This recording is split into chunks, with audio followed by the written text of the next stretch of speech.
Greetings, curious minds. Welcome to Paranormal M, your gateway to stories that challenge the limits of understanding. Hit that subscribe button and enable notifications to embark on this mysterious journey with us. Enjoy the wonder. A spirit guiding another spirit. Question. Shortly after my aunt passed away, she came to visit me. We weren't all too close. Only towards her death, she expressed to me that she wished that she had gotten to know me better. Cancer, she knew she was going. And I could feel she really meant that. She came into the room from a very white, bright light. Took up the entire wall. It looked endless in all directions. She sat down in a chair next to me and held my hand. Without moving her lips, she spoke to me. She says, "Hello, how are you? So nice to see you. You're beautiful. I know about the pain in your heart. Please, heal your heart." I could respond to her in the same way. She was smiling. She didn't look sick at all. She also said that she was sorry. I knew what she meant by that. Her daughter and her granddaughters were very cruel to me growing up, and they said hurtful and untruthful things about me to her. She squeezed my hand and said, "I love you. It's time for me to go." When she had first entered the room, she was led in by a man over 6 feet tall, wearing what looked like a long white robe. He had dark black hair and a short-length dark facial hair. Only for one split second when I saw him, I wondered who he was.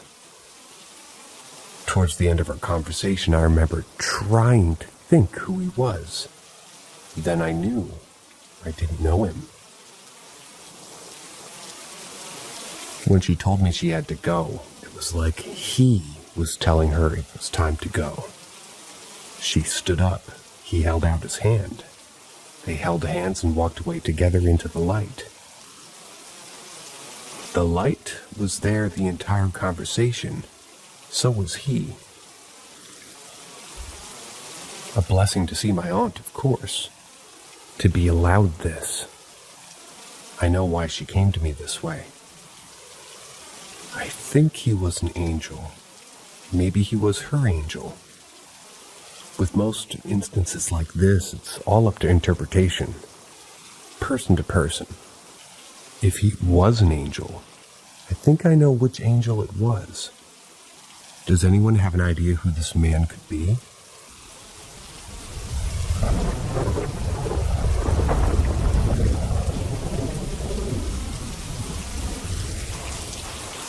I believe a ghost cat is in my house. So my family moved to this house about 3 or 4 years ago. The first time I was there after coming back from school, I kept hearing these meows. I only ever hear these meows when I'm at my parents' house. I remember the first time I heard it. It was really high-pitched and didn't sound like my cat's. It's almost like a piercing meow, echoing. It's hard to explain, but it just didn't sound right. I was upstairs in my bedroom and I went downstairs where my mom was sitting on the couch with her 2 cats. I asked her if she heard that sound. She looked confused. She hadn't heard anything, in fact. Then I asked if the cats had just been meowing. My mom said no, and they weren't. They were puddled up and asleep on the couch. Sometimes the meows sounded like they were in the same room as me, and sometimes it sounded like it was coming from upstairs or somewhere else. Sometimes it sounded so near and loud that it freaked me out. Sometimes my cats react, sometimes they don't. I often hear the meows coming from upstairs. And my cats do like to stand and stare at and paw at the door to the attic. But what cemented this to me was there was a ghost cat in the house was that one night I left my door cracked for the cats and I got in bed. I closed my eyes and I lay there. And then I feel a cat hop on my bed. You know that feeling. You can feel their weight walking and then settle at the end of the bed. My cats liked the spot by the window. I don't think of it at the time, but my door was only cracked slightly so that my cats could push it open to get through. I didn't hear it squeak open, nor was it opened any wider than when I closed it. Anyway, with my eyes half closed, I reached down to where I felt the movement to give my cat a pet and a scratch. Except my hand lands on nothing. I open my eyes fully, then I look at the end of my bed, feeling around. Nothing, no one. I was so beyond confused. I had felt a cat there. I really had. So I lay back down and I try to go to sleep. Except I feel movement again. My heart totally jumped up and I shot straight up and grabbed my glasses from my bedside table. I turn on my lamp and there's no one there. I went downstairs and the cats were all in fact downstairs. Anyway, after that, still freaked out, I spoke out into the world, hoping the cat's spirit would understand. I don't like when you do that. You're welcome to hang around here, but it makes me uncomfortable when you do that. It didn't happen again, though.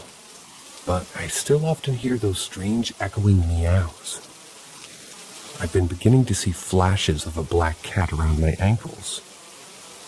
I only ever experienced this too at my parents' house.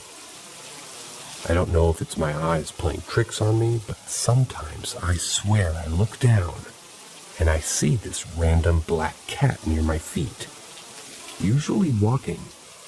Then as soon as I notice the apparition, it's gone.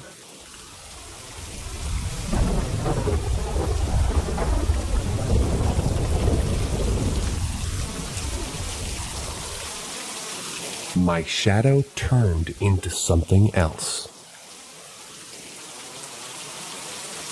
This happened in 2012. I was going to a trade school full-time, and my child was a toddler at that time.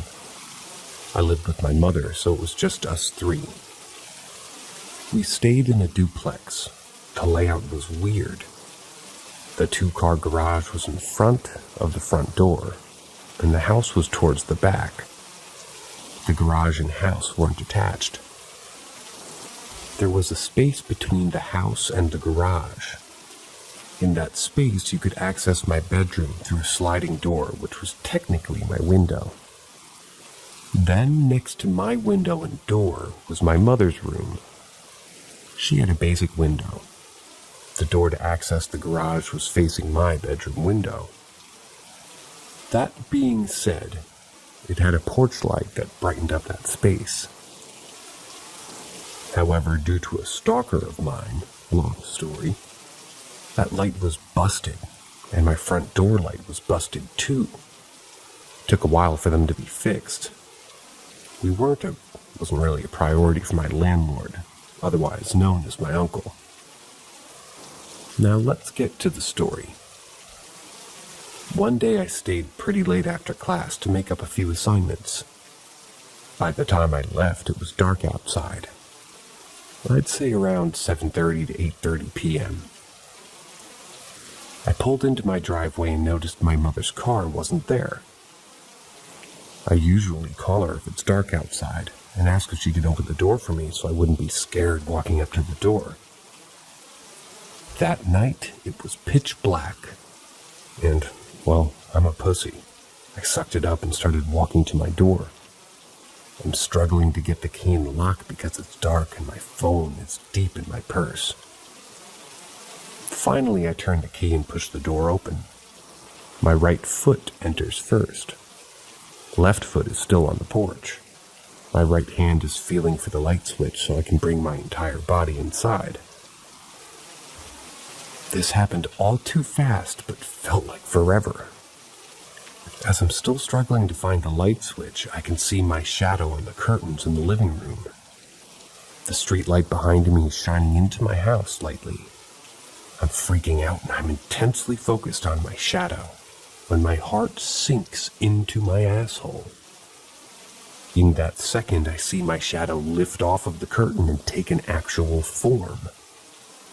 It was still a dark, shadowy looking thing, but it wasn't 2D anymore. It looked like someone was now standing in front of the curtain, very still. I realized I already flipped the switch, but no lights came on. I don't know why I kept flicking them up and down. I was panicking. My brain told me I should move my body, and if that figure moves with me, it's just my shadow and my fearful imagination. I moved, but that motherfucker did not. I quickly said, "Fuck," slammed the door and ran back to my car, making a weird noise out loud. As soon as I got in my car, I started crying uncontrollably. I immediately called my best friend, trying to frantically explain what I just witnessed. She was shocked and told me to come straight to her house. She stayed on the phone with me until I pulled into a driveway. She calmed me down and told me to call my mother. I called and told her to come to my friend's house first, and we'd follow her to my house. She arrived after 30 minutes or so. Once we got back to my house, my mother pulled out her holy water and she opened the front door. She switched the light on and it worked. I yelled, "I swear it wouldn't turn on earlier." She said a prayer, and we followed along. When I entered my house, I didn't feel that horrid feeling I had felt just an hour before. It was so strange. My mom called a priest that we know personally. He came by a couple days later and blessed our entire home. Haven't had any issues there ever since.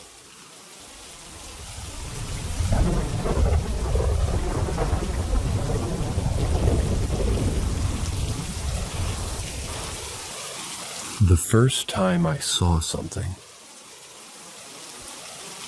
Back in 2012, I was going to school for a certain trade. My parents and child were out for that evening, and I stayed late at school to finish up some missing hours. We used to live in a duplex. The two-car garage was detached and was in the front. The actual house was in the back. When you're walking to the front door, there's a big gap in between the house and the garage. It's a grassy area. My bedroom window was a sliding glass door. You know, the ones that are usually used for apartment balconies. Yeah, anyway, in this gap between my window and the garage had a porch light. Porch in air quotes. Hope this gives you an idea of what it looks like. I had a crazy psycho ex that terrorized me and my family, which is a whole different story for another time in a different sub. But this is relevant. Months earlier, he busted the garage light and he busted our front porch light to the house. He wanted it pitch black outside at night, so we couldn't see that he was there or who was trying to break in. Back to the summer evening in 2012.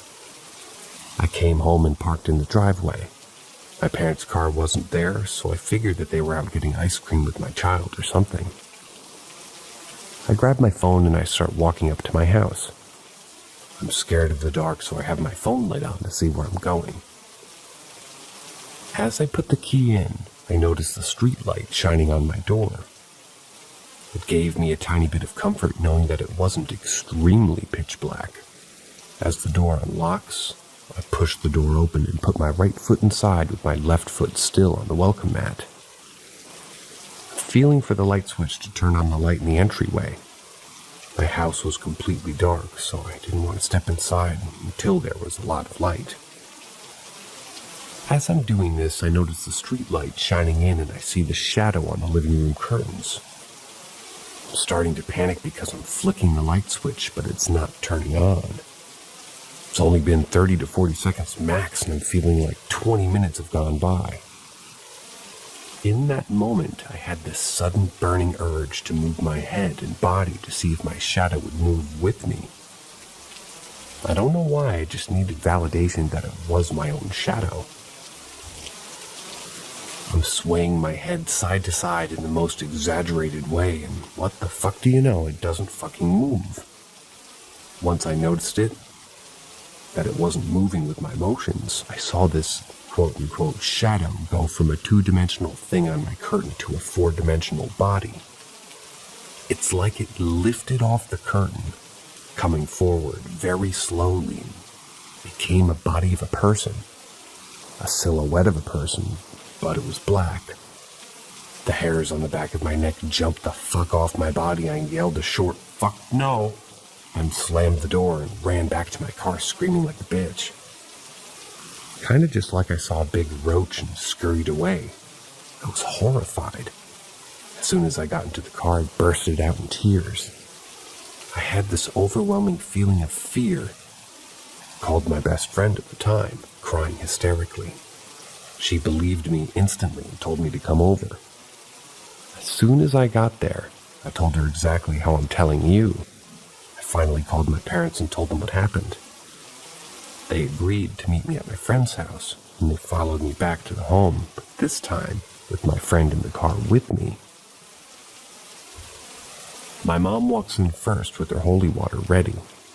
I'm right behind her. She opens the door, and lo and behold, the light turns on normally, nothing out of place. The eerie feeling is gone, too. My mom blessed the house anyways. I asked my parents to get our priest to come bless the entire house. I haven't had anything bad happen after that, and I'll never forget the feeling that I had seen my shadow not moving with me. It gives me a nasty feeling. Obviously, this is a retelling of the last story, but from a different subreddit, and with a slightly different recollection, so I thought I'd put it in here as well. On to the next story.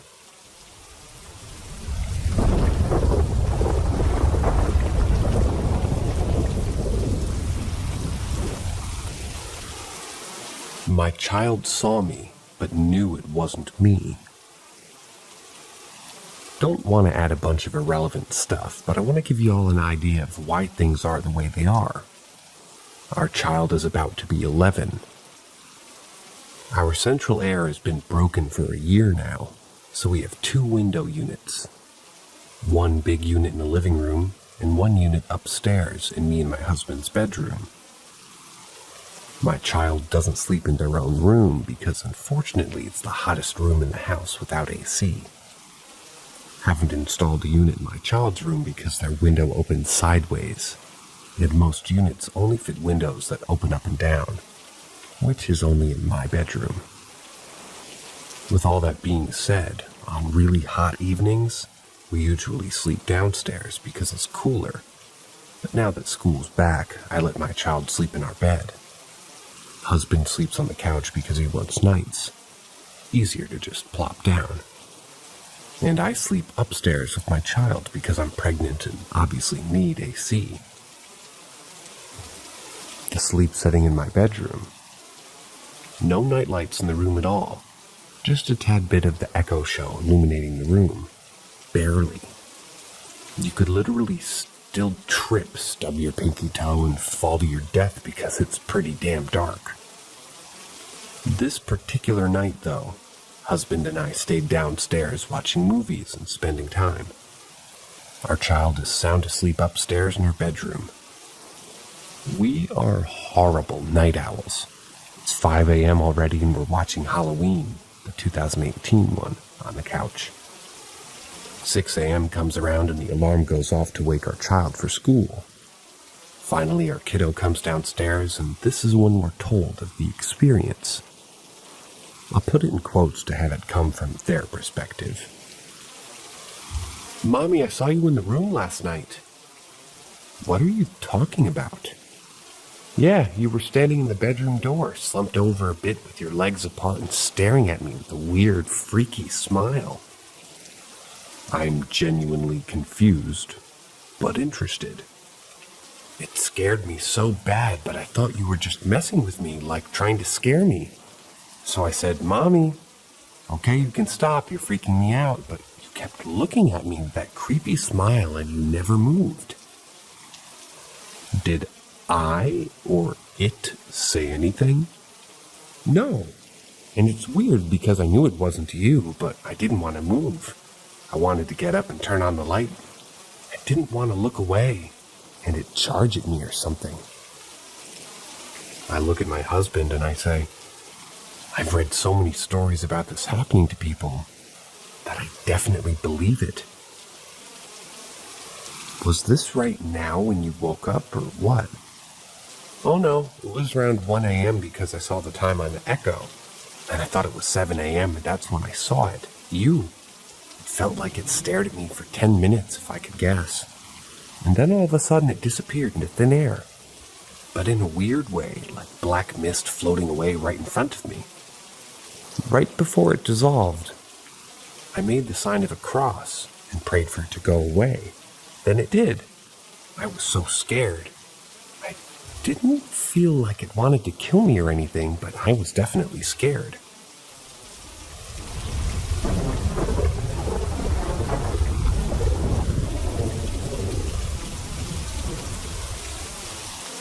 My mom and her ghosts. So a bit of background first. My mom and her family are from Indonesia, specifically a city called Bandung. Her father and mother weren't poor, but weren't terribly wealthy either. She and her sister grew up there in the 1960s to late 70s. They had a house in the mountains that they would go to during holiday breaks. The house wasn't new, possibly around 10 years old at the time that this particular incident happened, and had about a 1-acre big backyard. The yard had a few trees and an old covered well that my mom and sister liked to play around. The well was supposedly much older than the house itself, but no one knew how old. At this time, my grandmother told me that my mom was probably around 3 to 4 years old and her sister about 6 or 7. My grandma, who loves gardening, was out in the backyard planting some flowers and watching the girls chase each other around. She eventually went inside for a drink, with her elder daughter following her in. She asked her eldest, my aunt, about her younger sister. My grandmother, aunt, mom, I'm just going to say that, okay, the story is saying that GM stands for grandmother, A stands for aunt, and M stands for mom, so I will read them as such. Grandmother. Where's your younger sister? Aunt. Oh, she's out there playing with her friends. Grandmother. Friends? What friends? My grandmother was confused because there were no neighbors nearby, and the closest house wasn't for miles. She walked back outside to investigate. Near the old well, she saw her younger daughter, my mom, running around in circles, seemingly chasing something and laughing. My grandma was very sensitive to spiritual things, so what she saw next, she told me, was unforgettable. She walked closer to get a better look, and she saw 4 figures beside her daughter, all laughing and running around with her. One figure in particular really stood out. She said it was a young boy dressed in suspenders and a hat, but his face was slightly obscured, like something had rubbed it out. The other 3 figures seemed to be much smaller and harder to see than he was. She told me later that she had a bad feeling about them, so she called my mom back inside. Once inside, she asked my mom who she had been playing with. My mom insisted that they were her friends. The next day, my grandma and grandpa kept a close watch on the 2 girls as they went out to play in the yard.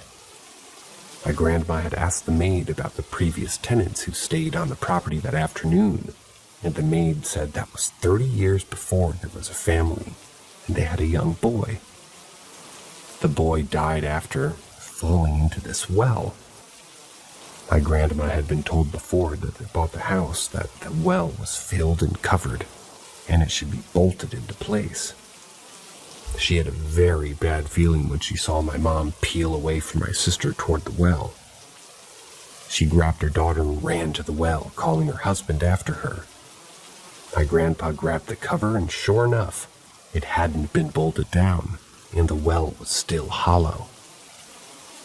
My grandma called a service the next day to fill the well and secure the cover so that it couldn't be moved. And she told me that my mom was sad after that. She couldn't see her friends anymore. However, to this day, my mom and her sister both believe that they had been interacting with ghosts. And even my grandmother said the same until her death. My mom had a special proclivity towards the supernatural.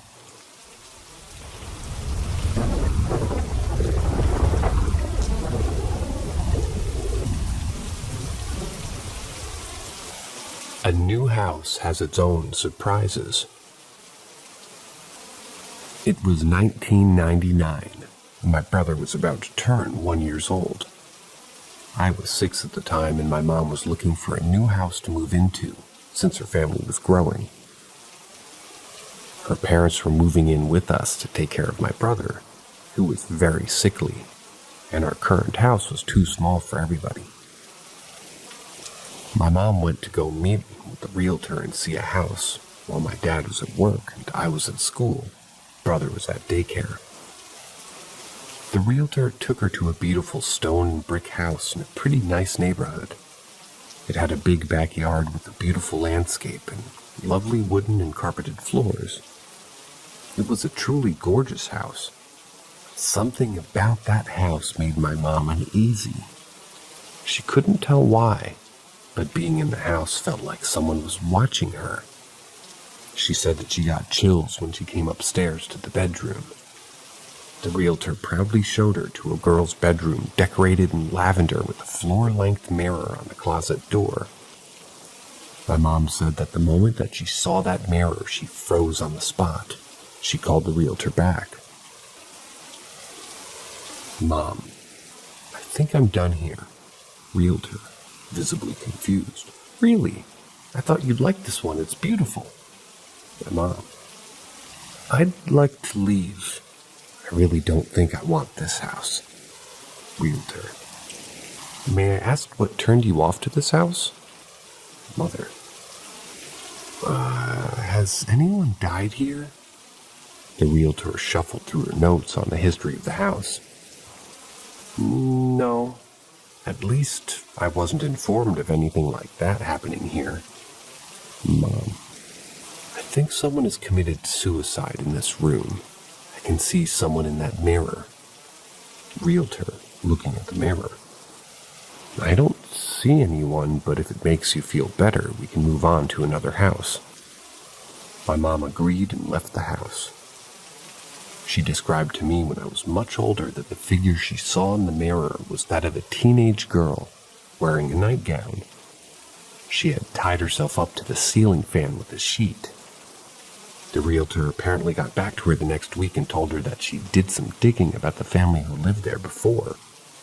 The house was a foreclosure, so it wasn't that easy to find them. The girl my mother saw was 14 years old when she killed herself. Apparently, her father gambled away their money and the bank seized their house shortly after she died. Needless to say, we did not move into that house, and my mom was never liking floor-length mirrors since.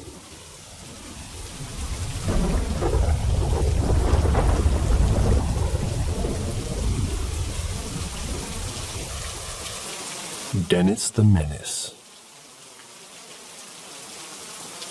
This happened to me and my 3 roommates about 4 to 5 years back when we were in college. My roommates and I lived on a campus in a brand new building that was just opened less than a year ago at the time of the story. Our apartment was a suite containing 2 bedrooms with 2 beds and 2 bathrooms connected by a kitchen and a living area in the middle. I moved into the apartment in the middle of the spring semester, after falling out with the previous roommate in another building. Shortly after I moved in, my new roommate sat with me in the living area and told me about a poltergeist that they had dubbed Dennis. Dennis moved things remotely, but had never at that point caused serious harm. Thought it was a little scary at first, but incredibly I found myself getting used to it. Occasionally I'd see something small, like a cup sliding across the counter or a bottle of ketchup tipping over, or even a chair sliding out from underneath the table. But there wasn't anything too major.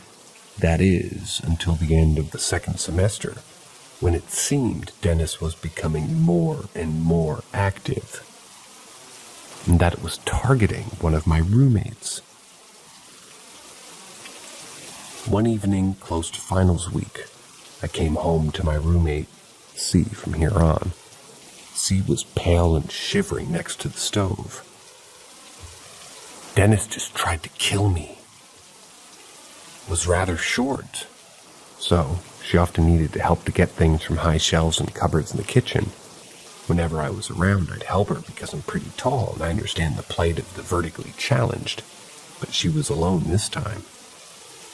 See, I tried to get some sauce, pointing at the cupboard above the stove, so I grabbed a chair to climb, and then suddenly I felt the chair move underneath my feet.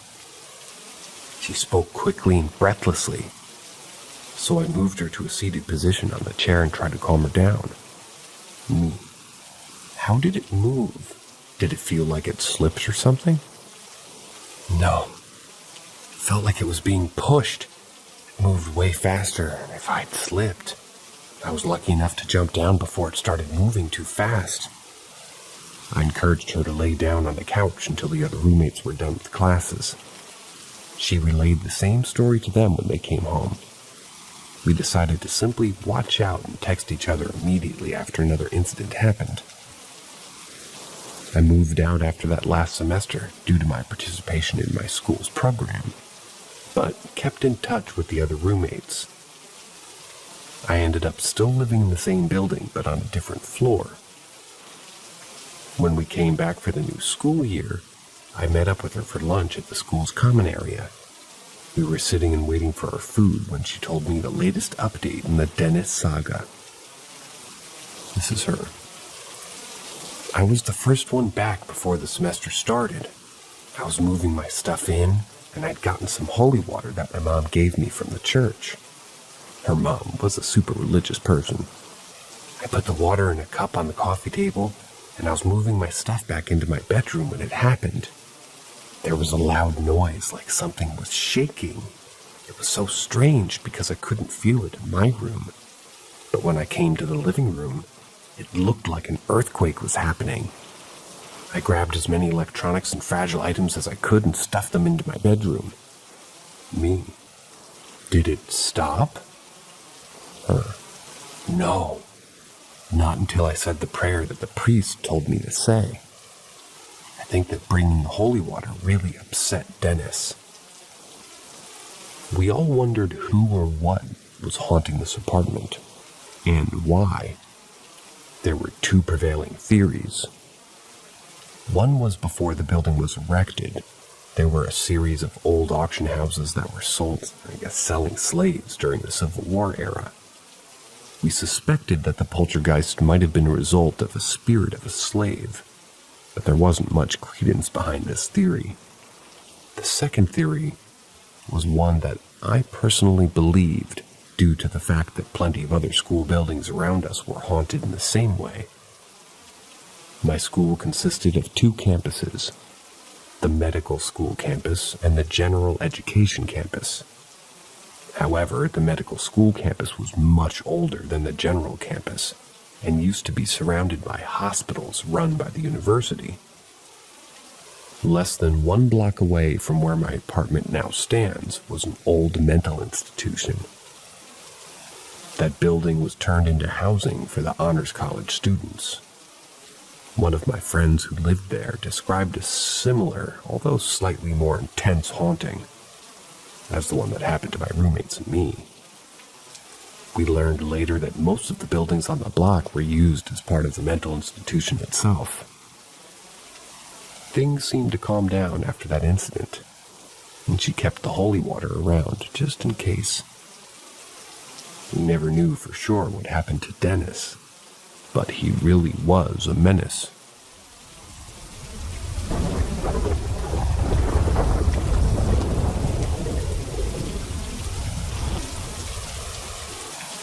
Insane. If you listen to my Dennis the Menace story, then you know that I used to live with a poltergeist dubbed Dennis.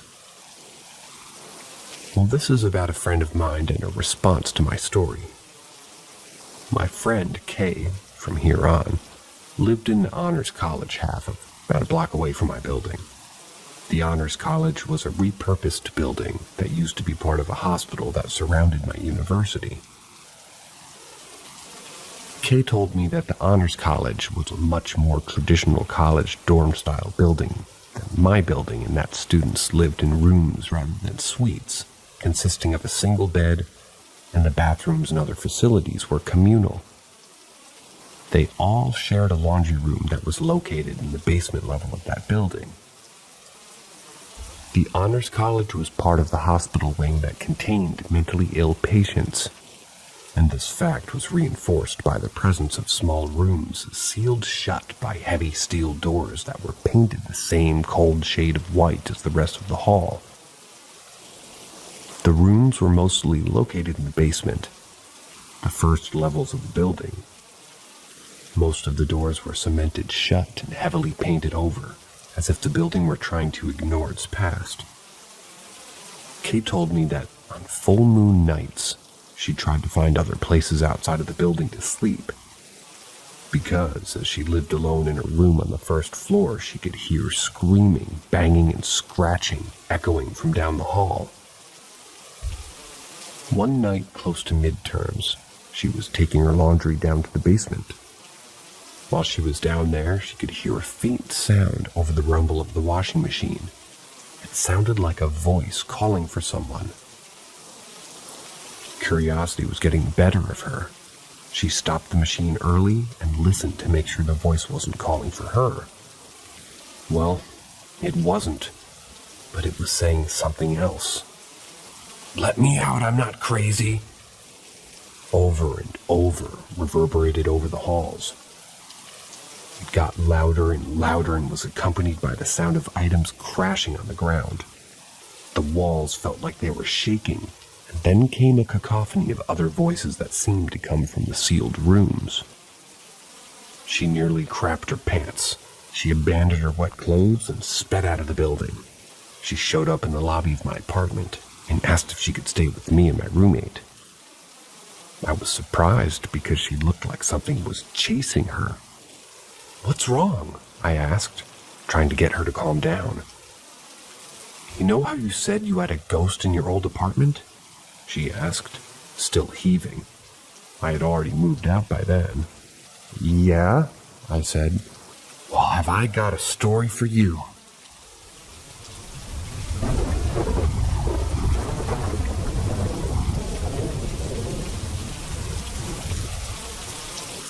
A nighttime ride. My grandmother told me this story when I was around 12 or 13 years old. She was always very sensitive to paranormal things, so she had tons of stories. Now for some background.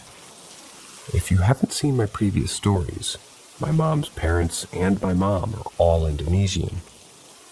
My grandparents immigrated to the States after my brother was born to help take care of him when he was a baby. As I got older, my grandma noticed that I liked ghost stories, so she often told me ones that happened to her. This one happened when she and my grandpa were a young, newly married couple. It was nighttime, and my grandparents were riding home from their jobs at the pharmacy on a motorcycle. The road, for the most part, was pretty deserted and quiet. which made for a nice ride home. They were about halfway back when my grandma suddenly told my grandpa, who was driving, to stop. What is it?" He had screeched to a near stop at a streetlight that was on the side of the road. My grandma was pale and staring straight ahead. She finally worked up the courage to say something. "Grandmother, do you need some help?" My grandpa confused, was looking all around to see who might she be talking to, but he couldn't see anyone. "Who are you talking to?" "What? You don't see her?" "See who?" "The woman there. She's holding a baby and the baby's crying. I think they're bleeding. We need to do something." "What are you talking about? There's no woman and there's no baby. We're just tired. We need to go home." He started up the motorcycle again and began to speed away, but my grandma kept looking behind her at the woman and child.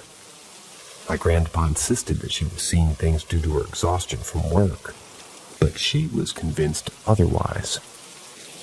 My grandparents found out later that the woman and child were victims of a hit and run on the same street where she saw them. And at my grandmother's pleading, the two of them went later to place flowers at that site.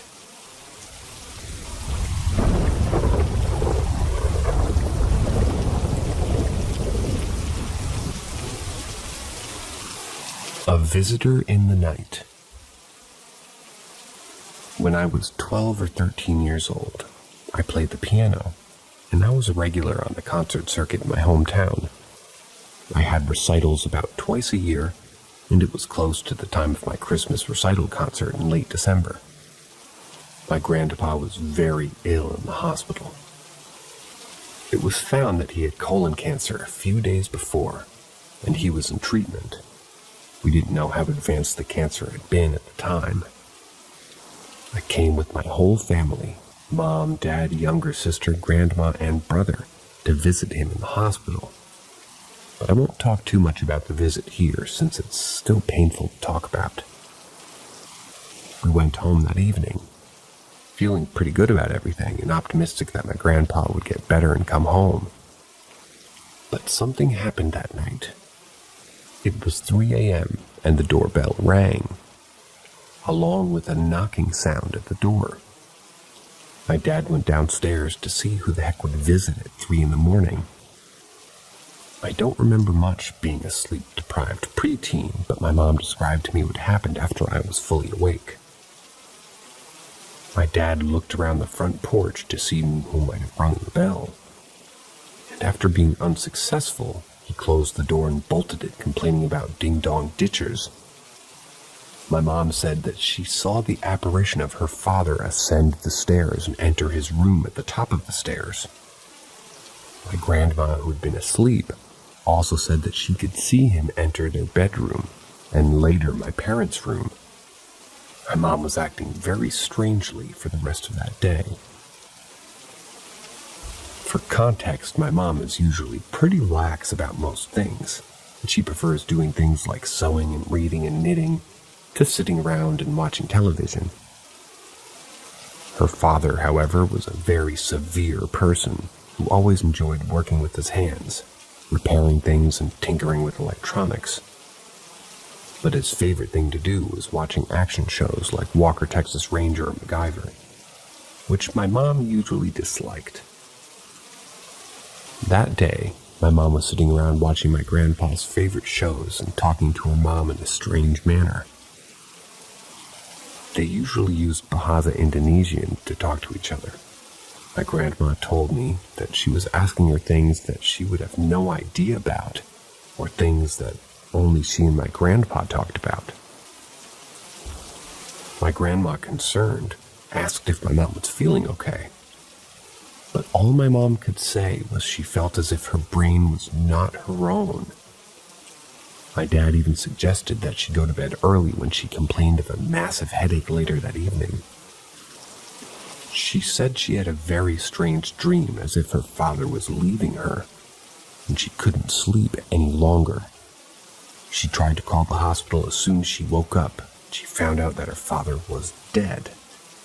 was only a few days till Christmas, and since then, she could never celebrate Christmas the same way ever again.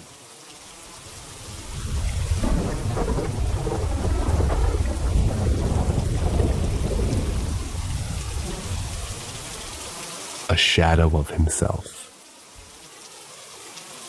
It was the late 90s, probably 96 or 97, and I was 4 years old. My uncle on my dad's side was ill, and he came to live with my family because we lived closer to the hospital. Now, my uncle was chronically ill since he was a child, so his being sick wasn't anything new. He stayed in the room adjacent to my parents, and across the hall from my room. My uncle spoiled me whenever he could. He couldn't have children of his own, so he took whatever chance there was to spend time with me. Before his illness got worse, he and his then wife used to watch over me at their house while my parents worked. He was cheerful and vibrant, even amidst his kidney disease.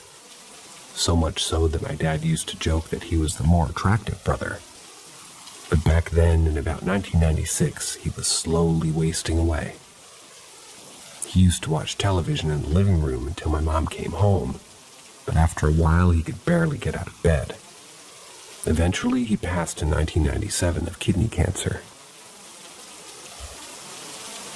Shortly after the funeral, my mom recalled coming home from work after picking me up from preschool.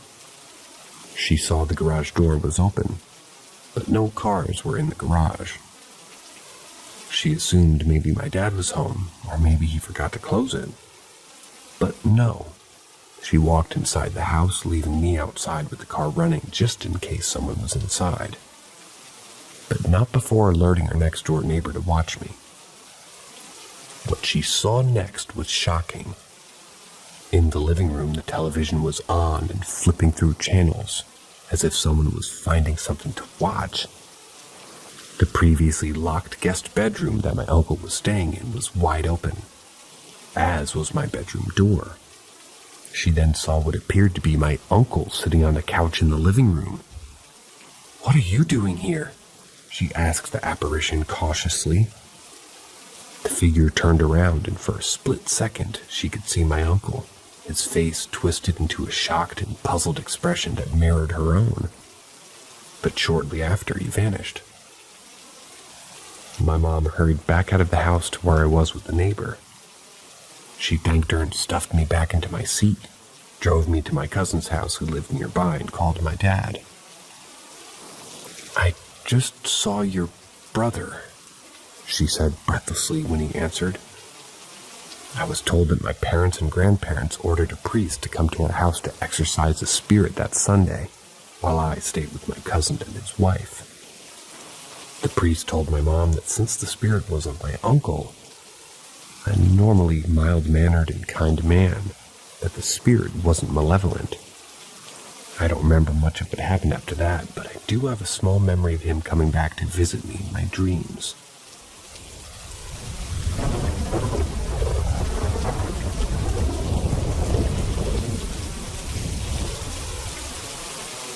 The Chained. This happened quite a few years back in the pre-Katrina New Orleans. My family and I lived in Memphis, Tennessee. For a few summers, we made regular trips to New Orleans. The food, the culture, the music, and vibrancy of the people were very attractive to my parents, and they wanted to show that to us kids. My brother, sister, and I loved going there for the few summers leading up to Katrina. I was only around middle school age, probably 11 years old, and my brother was 6 and my sister was 4. This incident happened during our many outings to the French Quarter. I remembered reading a pamphlet about haunted tours in New Orleans, of the old French-style crypts and cemeteries in the area. The stories of voodoo queens and vampires and black magic fascinated me.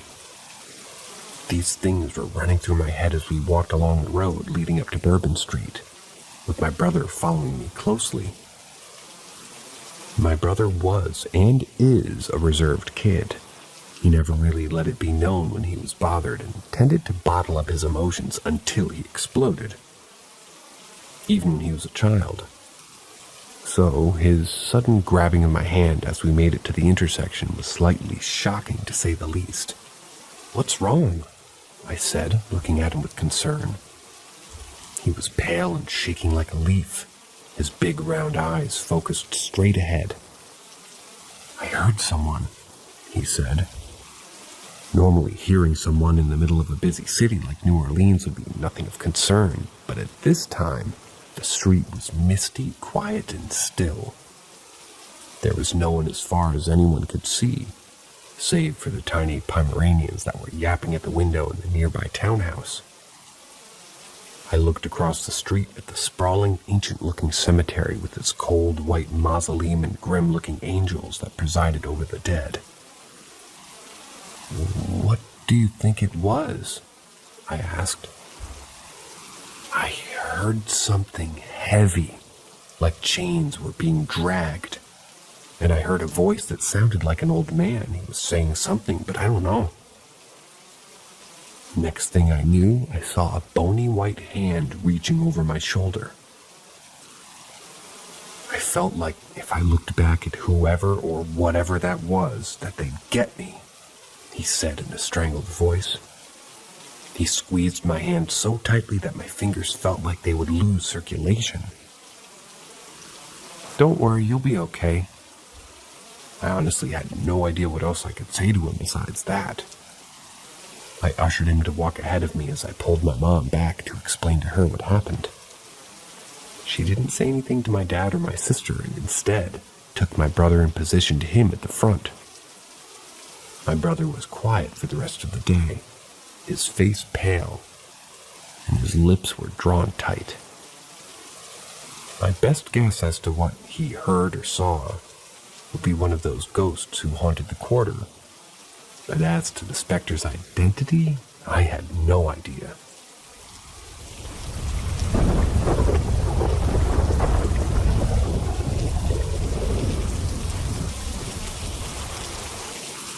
The painting. When I was 5 years old, my family and I moved into a new house.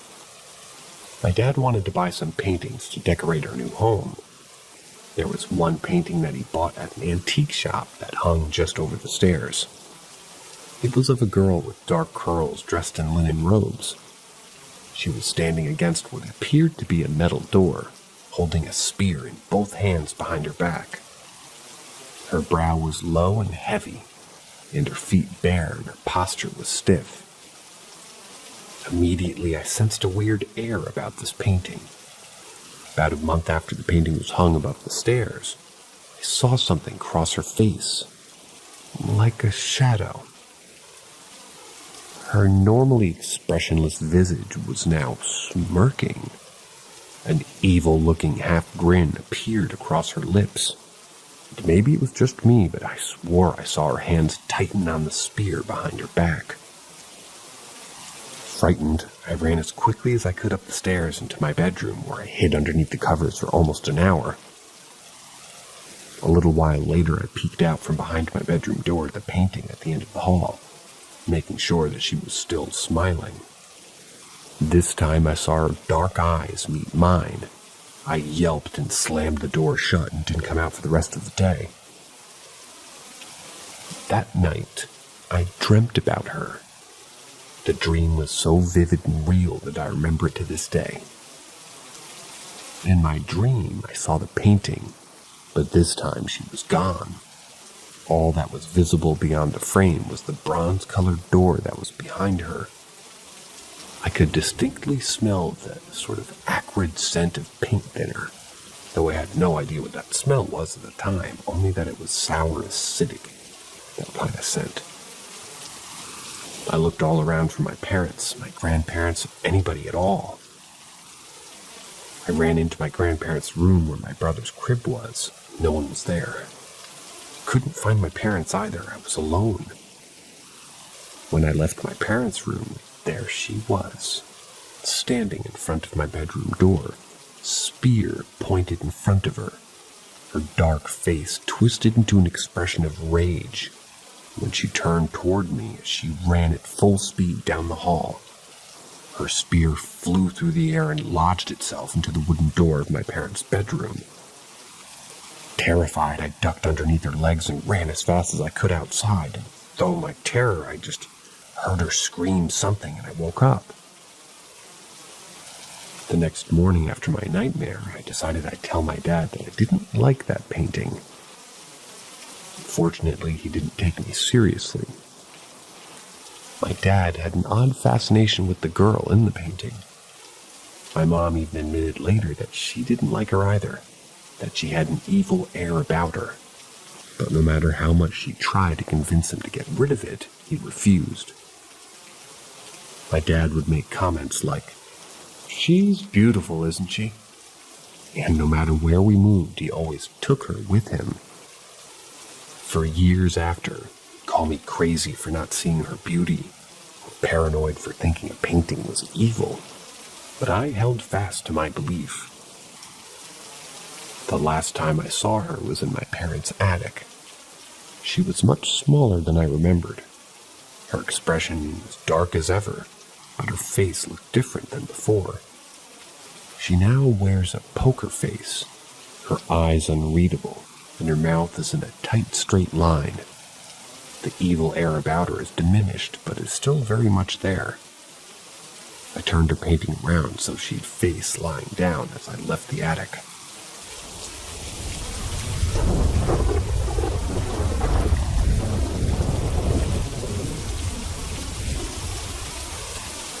The Ghost in the Room. When I was 6 years old, my dad's father passed from cancer. It was one of the first major experiences with death, and to be honest, I don't think I fully grasped what death even meant. But I did understand that my grandpa wouldn't be coming back. I remember going to my grandparents' house with my grandma, my parents, and my aunt and uncle. We went back to stay with my grandma to eat dinner and make sure that she was going to be all right. Now for some background information. My grandpa's house was an old-built one in the 1940s. There was a small yellow-tiled kitchen toward the front that led out to the garage park where my grandpa's old Ford truck was parked. To the left of the kitchen was what she referred to as the sitting room, where people did just that, sit and talk. Straight back from the kitchen was the bathroom and the bedrooms. Her room was on the right side, and the two other bedrooms were adjacent to hers.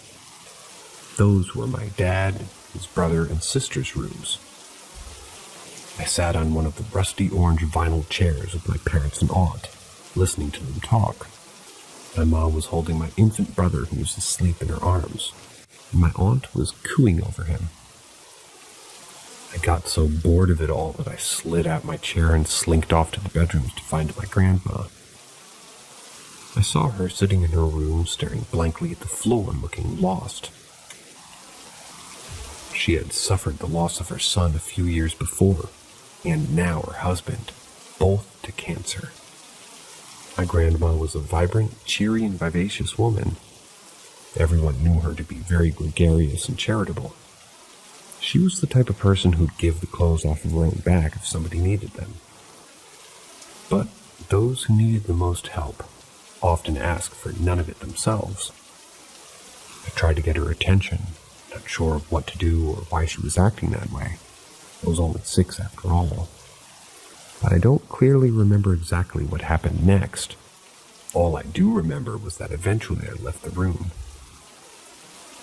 I wandered down the hall to my dad and my brother's old room, the same room I had used to sleep when I came over. And what I saw next was unlike anything I'd ever seen before. I opened the door to the room and I saw the image of my grandpa, his tall form bowed over and his fingers laced together in prayer. For some strange reason, the apparition was in black and white. I couldn't see the rest of his body. Just his upper body was visible. The rest was hidden in shadow. His image seemed to grow until I could feel it engulf me. I I closed my eyes and turned away, but when I turned back, it was gone. Utterly shell-shocked, I ran back to my grandma, who caught me as I fled the room. "What's wrong, baby?" she asked soothingly. I saw, and I couldn't get it out. "What did you see?" she asked. "I saw Granddaddy." She looked behind me, but didn't see anything. I think she didn't understand what I meant because she'd begun to explain that I couldn't have seen him. But I was adamant. She told me eventually not to tell my dad or aunt, because she thought the news would upset them even more. And I never did, until now. For some reason, I forgot this even happening to me, until I wrote the last story about my mom's father's spirit possessing her. I think I must have buried it deep down because as soon as it crossed my mind, everything came flooding back. I could even recall the musty smell of my dad's childhood bedroom. The only thing that wasn't clear was how I got to that point. I think I must have hugged my grandma and then left her in her room, or maybe I just left without doing anything. What can I say? I was a child. Now that I remember what happened, I also remember thinking that the apparition looked like a character in an old black and white film, flickering in shades of gray. I remember clearly thinking that he looked like someone had stepped out of an old set in the living room. I think this was also my first real experience with a ghost. Most of the ones I've written so far were told to me by my mom and grandmother, my mom's mother. Eventually, my cousin told me that they had to have the pastor from the church to go and check out the house. What I said to my grandma must have really rattled her to her core. She didn't want to live there anymore and eventually moved in with my aunt who lived nearby.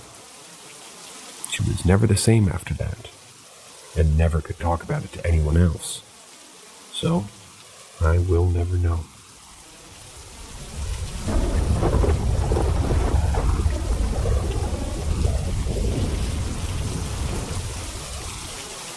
Ghost City.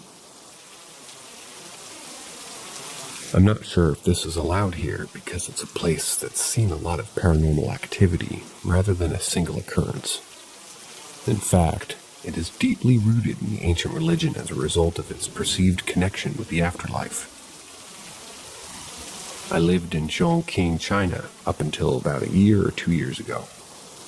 One of my closest friends was from a town known as Fengdu, which was located in Chongqing province in south-central China.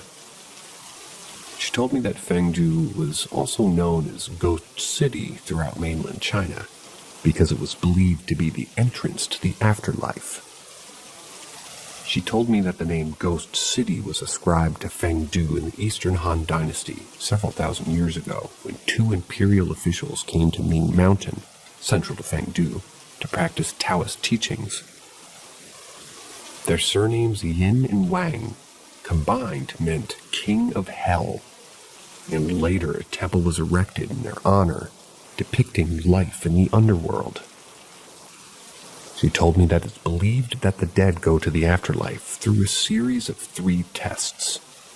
The first test is to cross the quote-unquote nothing to be done bridge, which is a series of 3 stone arches under which square pools of water reside.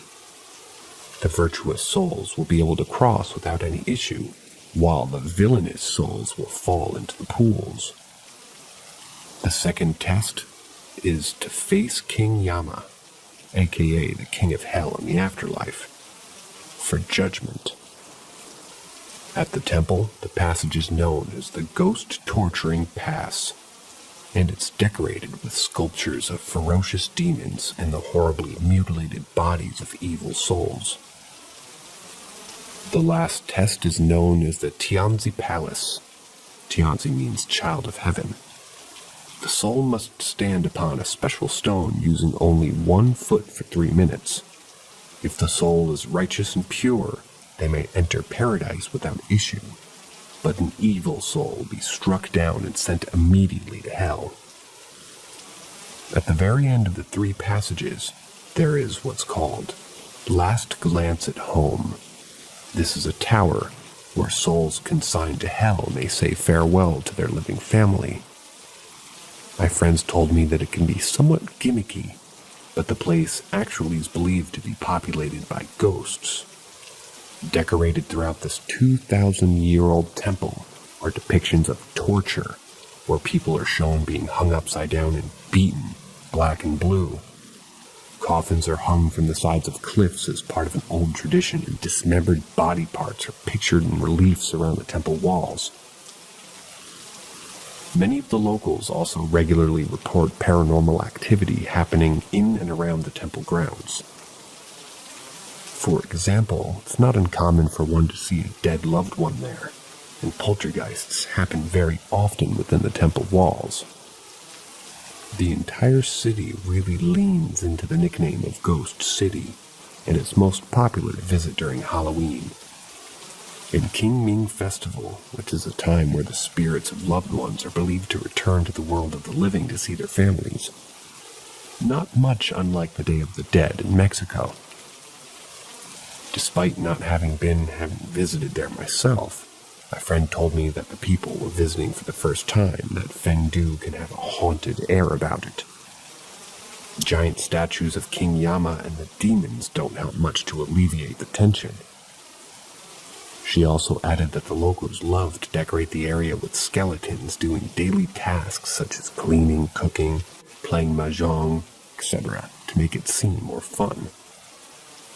However, one must keep in mind that most, if not all, of these ancient images of torture are depictions of real practices, however gruesome, and the locals firmly believe that the souls of the damned reside there in Fengdu, the entrance to the ancient Chinese hell.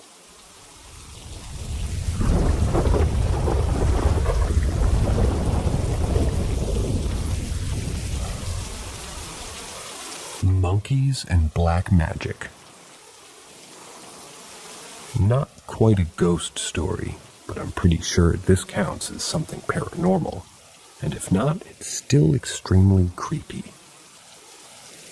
When I was 17, my mom decided to take our entire family back to her home country in Indonesia to meet her extended family for the first time. Our itinerary would put us in Bali for 2 weeks out of the near 2-month stay at a luxury resort, plus a guided tour of the island. Sounds amazing, right? It was. However, my mom had a very stern warning to give all of us before we embarked on our journey. Some people there practice black magic, and whether you believe it or not, you do not want to end up with a curse on your head. The best ways to avoid it are, do not touch the monkeys that you see, and take care when discarding toiletries. This warning was reiterated by our guide when we arrived as he picked us up from the airport. He told us of what happened to a couple when they did not heed the warnings to not disturb the local fauna in Bali. This story comes from our guide who bore witness to some of these events. There was a young couple in their early mid-20s that came from Australia to Bali as part of their honeymoon. The man was a photographer, and he and his wife wanted to visit the monkey temple in Bali. The monkey temple was erected by the Hindu people of the region as a way to worship Hanuman, the Hindu monkey god. The monkeys in the surrounding jungle live there and roam freely throughout the temple. I warned them not to bother to visit the monkeys during their visit, he said pointedly. The woman and her husband were enjoying their time at the temple, taking pictures and seeing the dances performed by the worshippers, when the woman encountered a baby monkey. The monkey was alone, playing with a bottle that it had swiped from a tourist. She thought the monkey had been orphaned, so she picked it up and hid it in her coat. When the guide came back around to pick the couple back up, the baby monkey had fallen asleep inside her coat. The guide noticed something wasn't right with the woman, so he asked her about their visit to the temple and continued with pointed questions to try and confirm his suspicions, but stopped when he felt that he might be overstepping. I saw something move in her coat when I dropped them back at their hotel. but I didn't know what it was exactly. Something told me that it was definitely a monkey. The next day, the couple took the monkey with them and rented a car to drive to the mountains. However, they never made it back. They got into a horrible accident, leaving the car in flames. When authorities arrived on the scene, the only thing that could be recovered was the baby monkey, who was completely unharmed. That's the end of tonight's stories. I hope you guys had a good time listening, and I am more interested in this ancient Chinese city than I have been previously, so I want to find more stories like that. But that's just me being selfish. Anything having to do with undead cities is somewhat of an intrigue to me. As always, see you later and see you next time.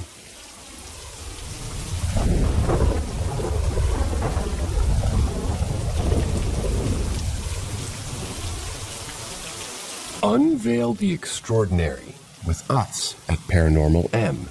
Subscribe and turn on notifications to dive into the depths of the unexplainable. Prepare to be captivated by our latest mind-boggling stories. Enjoy the ride. It's come back for me. Things were quiet. We all started to forget about my mystery woodland encounter we had last year. For the most part, my girlfriend and I had moved on from it. That was until 2 months ago, on a cold February morning, my girlfriend discovered that one of our chicken's legs were snapped in half. I took her to the vet, and they were as confused as I was. There was no sign of any attack, or a clear indication of who or what did this. They recommended that I put her down, but I just couldn't do it. I believed maybe with some rehab in a safe environment she'd heal. I took her home and I put her in the pool house. I went about my days thinking nothing of it. To this day, she hops around on one foot and she is thriving. Anyway, a week goes by and I come out one morning to find another chicken. And both legs are snapped clean in half. I ran over as fast as I could to find a similar situation. There was no sign of an attack or any blood to be found. I took her to the vet, and unfortunately I had to put her down. At this point, I had a chilling feeling as to what might be going on here. And I think it's back. The next day I set up cameras facing those woods. I spent $700 on the best trail cams and the most well-reviewed SD cards I could find, determined to capture it this time.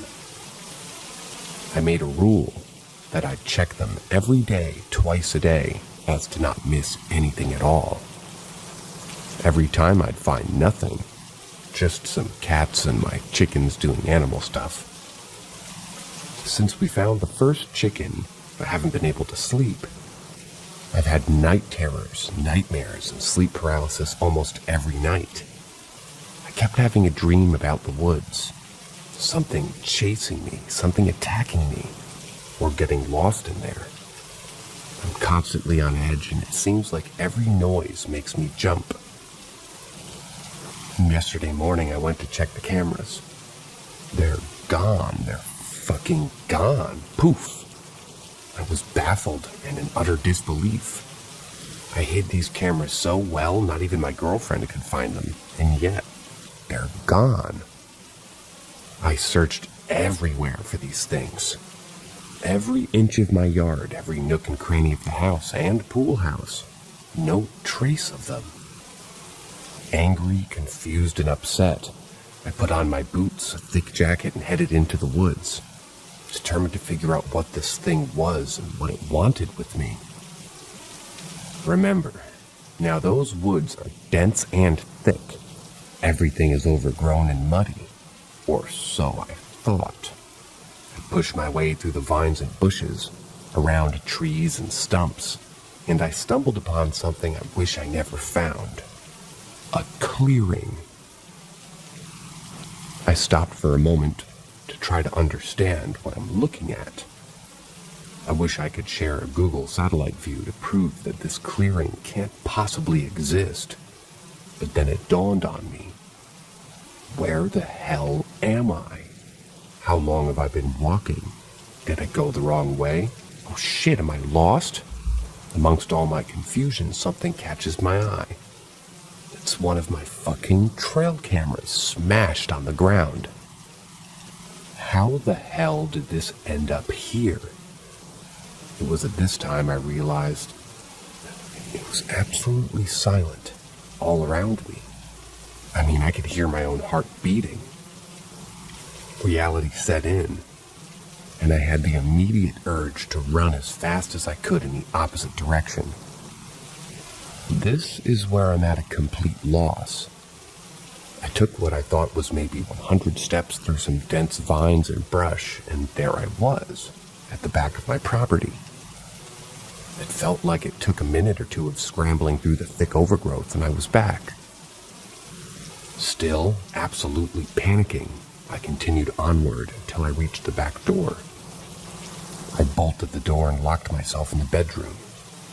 I haven't said a word to anyone today. I called out of work, and it's been about 18 hours, and all I can think about is going back in. I'm scared I can't sleep.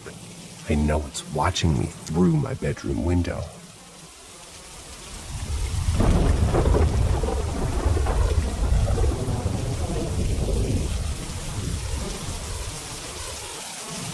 Mr. Charlie. Or what was the light at the end of the bed? Myself, a male, 30, my fiancée, a female, 29, and our child, female, 21 months, all live in a suite attached to a larger house. The main house was built in 1941, and the suite was built roughly 20 years ago. The daughter of the original owner sold the main house to her son, who built her the smaller suite because she didn't need a giant, square foot house.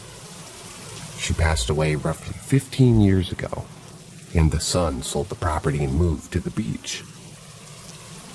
I'm renting from the current owners as we don't need all the square footage of the main house.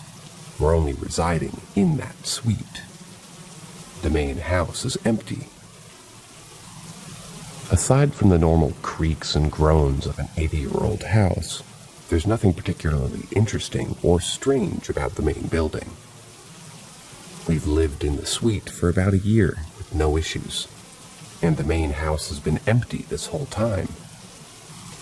Everything was normal until 3 or 4 days ago. My daughter's recently been having what we guessed were night terrors, waking up screaming and inconsolable at random hours of the night. I am a very heavy sleeper, so until she starts wailing, I don't notice. And it's usually Mom that takes control of the baby duties, which usually ends up with the baby in bed with us. The other night, apparently, she was sitting up and having a conversation, quote unquote. She has a good vocabulary for her age, but like many kids, she just kind of strings a sentence together and it comes out as a bunch of gibberish. Funny during the day, disconcerting at night. Anyway, she sits up in the bed and she seems to be speaking towards the closet. Her conversation, if you could call it that, was complete with pauses, as though she was listening and nodding as though she were listening and understanding. She ended this all by saying clearly, "Night-night, Uncle Charlie." Now, night-night is a phrase that she uses quite often. Uncle is not a word that she knows. She doesn't have an uncle. And neither myself nor my fiancé knows anybody named Charlie.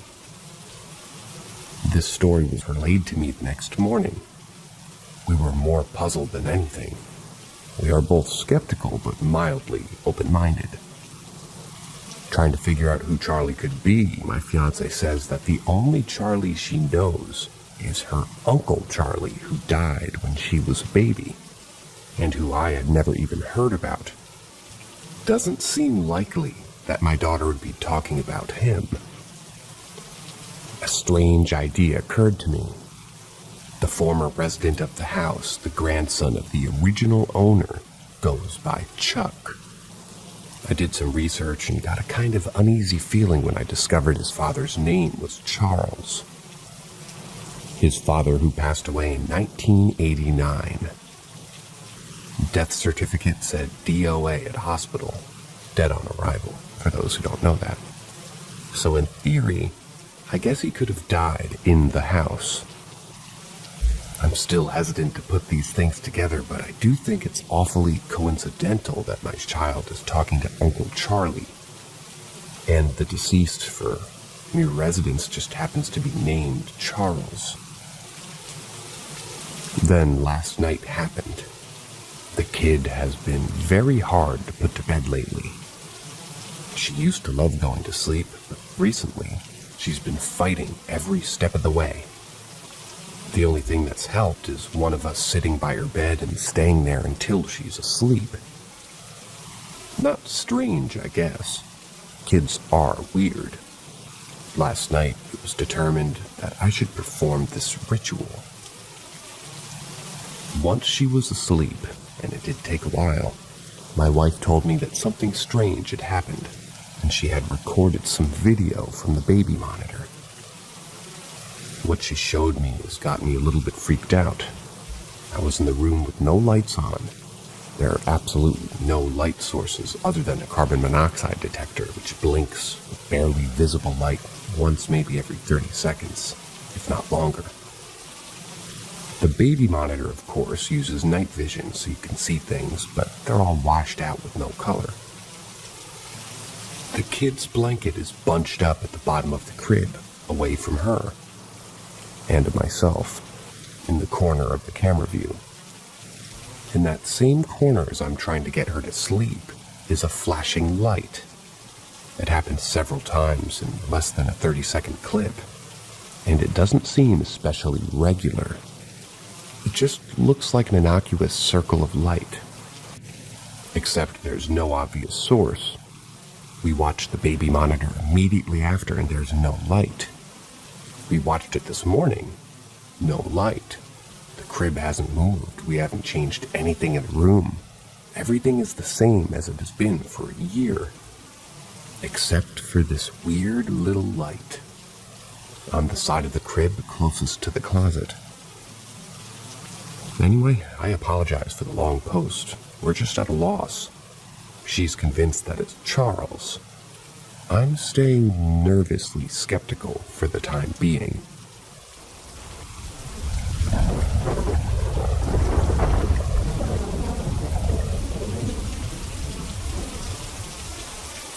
Woman in black hood.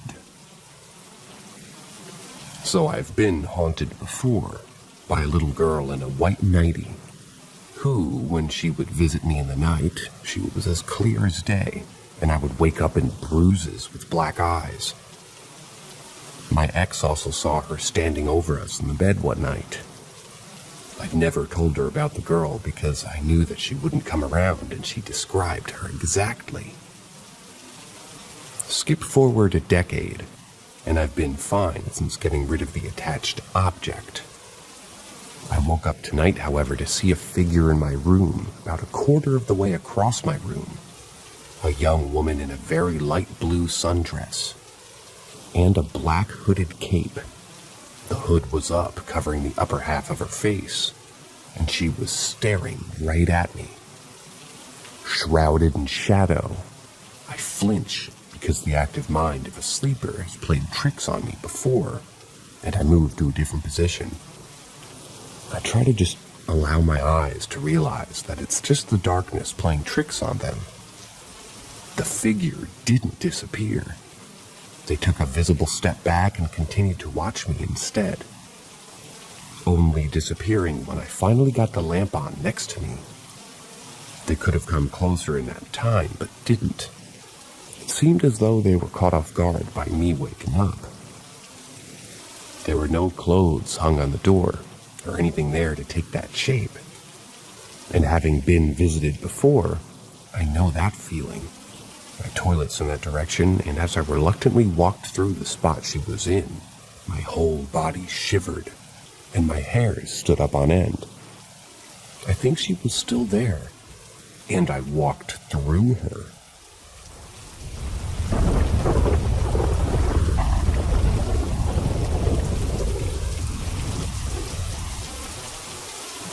But where's Gabriel? This took place in the early 2000s, during the beginning of my second grade, going into my third grade year of schooling. We had just moved to a small town in California, and I was having a hard time transitioning to making friends at this new school. The local kids essentially segregated me from the student body, and quite frankly was fine with it at this point. A couple of weeks had passed and I was tired of playing alone, so I walked over to this kid who I had noticed playing in the sandbox and swing set. I genuinely expected him to brush me off, but to my surprise, he was extremely friendly. He had this strange obsession with playing with these green-looking bees that would tunnel in the sand. At first I was afraid, but he assured me that they were friendly, and that we could essentially make little tunnels and mazes in the sand so they could have adventures. Months passed, and people started giving me weird looks. I paid no mind at all. All I could think about was going to recess and play with my new friend. Recess came, and I finally decided to ask him for his name. He looked around and in a hushed tone whispered to me, "My name is Gabriel, but please don't tell anyone that we hang out." This completely caught me off guard in a way that kind of hurt my feelings. After that day, I didn't see him again for a while. My second grade year came to an end, and third grade began. Once again, I found myself having a hard time with this new group of kids.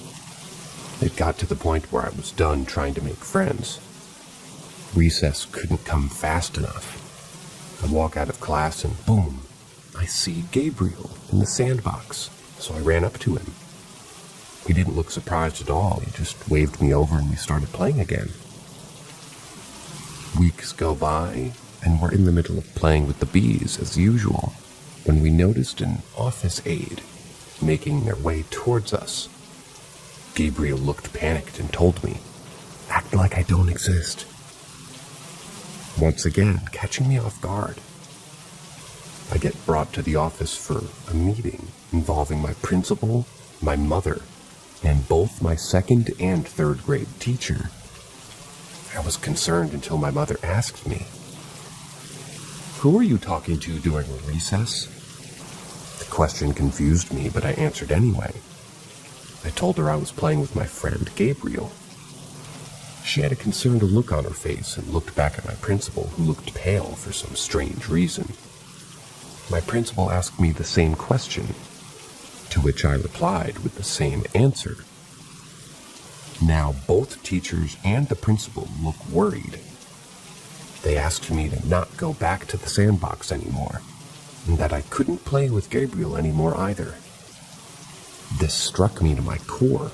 This was my only friend in the last year and a half, and now I can't play with him? Why?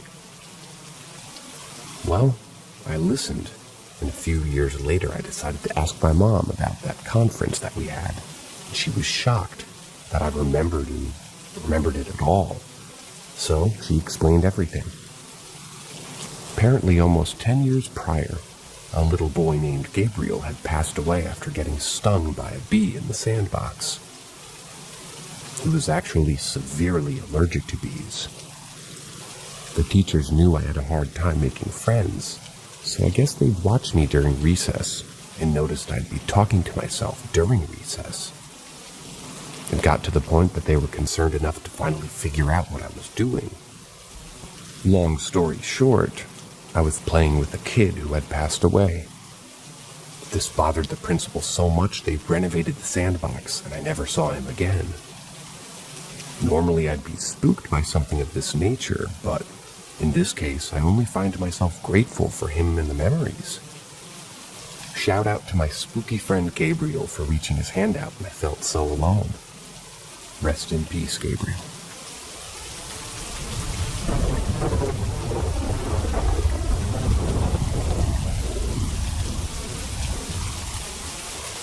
My ex's house was demonic, or whatever was in it was. Several years ago, I was in my early 20s and ended up in a relationship that shouldn't have ever happened. It was a mess from the start, but that's a story for a different sub. What made it worse was the creepy house that we lived in. The house itself was beautiful. It was a large older house with a beautiful staircase, 3 bathrooms, and 5 bedrooms. It had basically been gutted and rebuilt. I often wonder if that particular rebuilding had a hand in all of this weird phenomenon. While it looked beautiful, it didn't feel homey. It felt lonely and empty.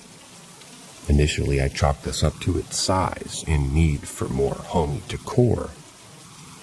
Of course, there was the cliché feeling of being watched, which I'm no stranger to, especially at nighttime when we would be watching TV with most of the lights off. A long hallway branched off from the living room, and it sort of felt like somebody was glaring at us from the dark corridor. All stuff that I'd say you can shake off. My first real, oh crap, moment was one evening after I got off work.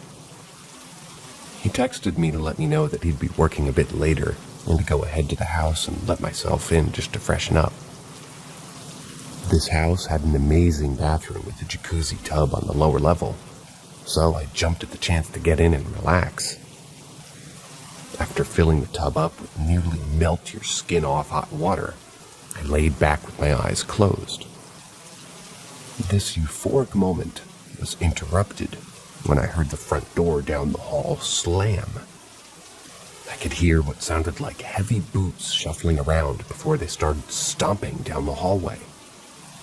I heard every aggressive step until they stopped right outside the bathroom door.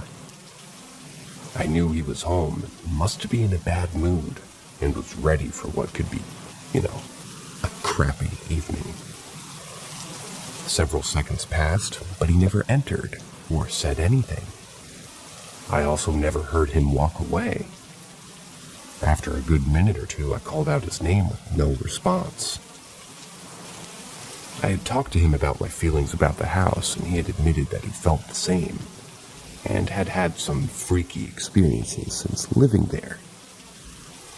I then realized he was trying to mess with me and would probably bust through the door and scare me at any minute.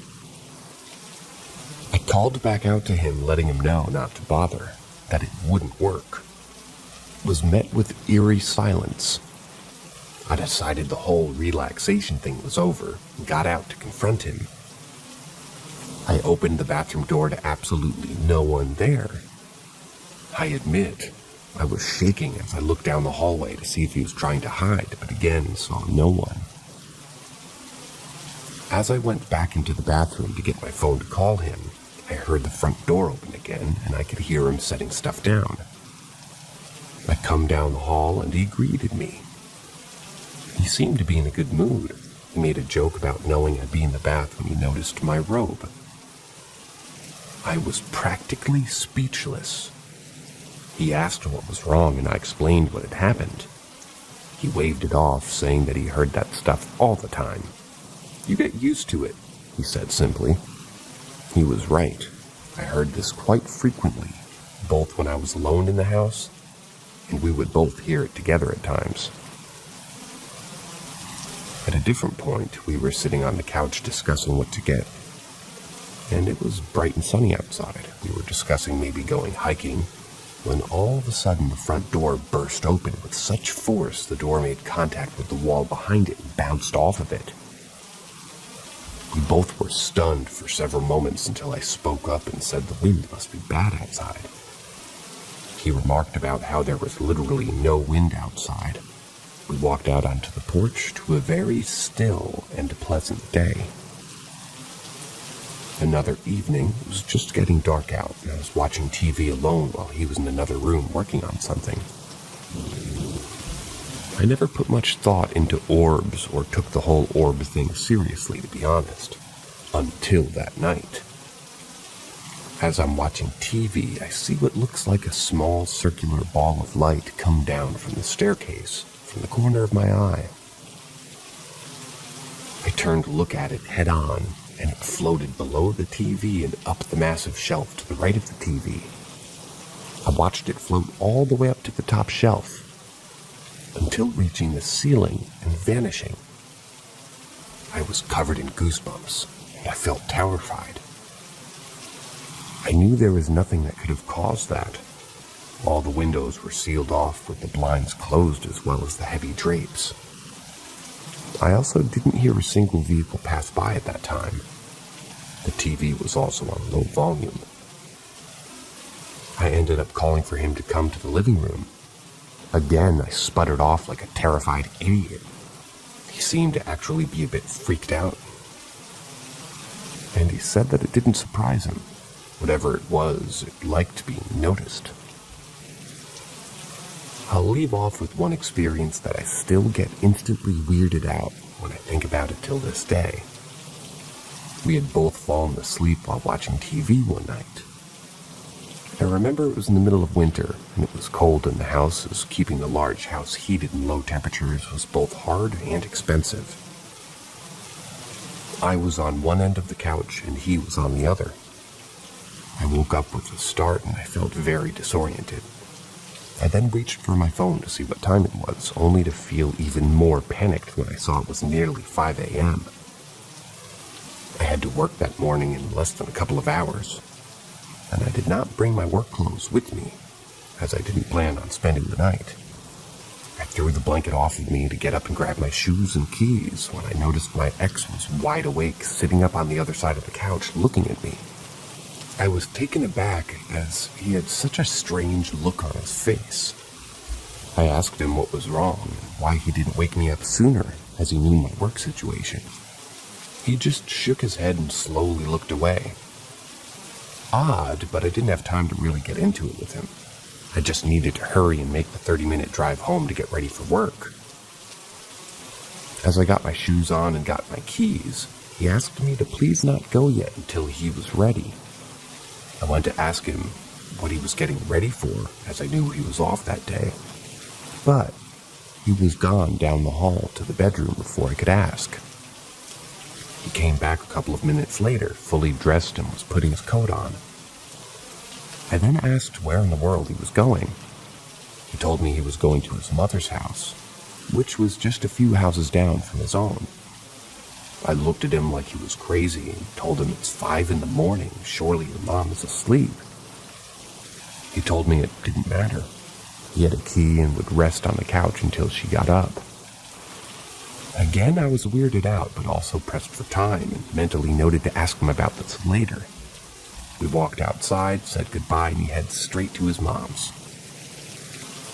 Later in the day, I had texted him to ask him about it, but he said he'd rather explain in person. After I get off work, I head to his house, and wasted no time asking what had gotten him into this. He seemed reluctant to talk about it, but did start to tell the story. He said he had woke up a little bit before me, and when he woke up, he too was disoriented at first, but quickly realized what had woke him up. He said it felt like someone was hitting him in the back of the couch. As he started to wake up more and realized that that wasn't possible, he suddenly locked his eyes on me. I was still sound asleep when he said it was like something took over him. He felt himself start growling. His teeth were clenched together so tight that his jaw ached, but he couldn't control it. He said he could feel that he was showing his teeth as he growls, and it got deeper and louder. He explained that the growls were so animalistic that he couldn't imitate it. The whole time he couldn't look away from me. while he felt this strong feeling of anger come over him. He also said another part of him was wondering how I wasn't waking up as he was growling so loud that his own ears were ringing. In reality, he said it was probably only 15 or 20 seconds, but to him it felt like much longer. Just as suddenly as it had started, he snapped out of it.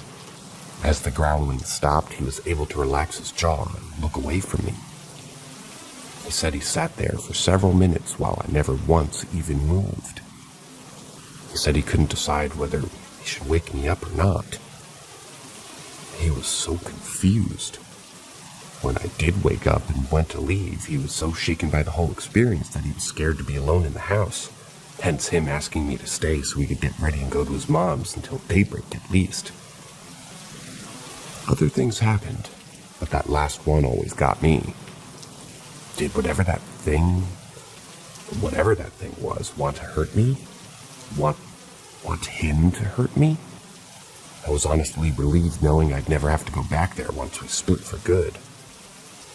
He's moved since, and I wonder what the new inhabitants have experienced.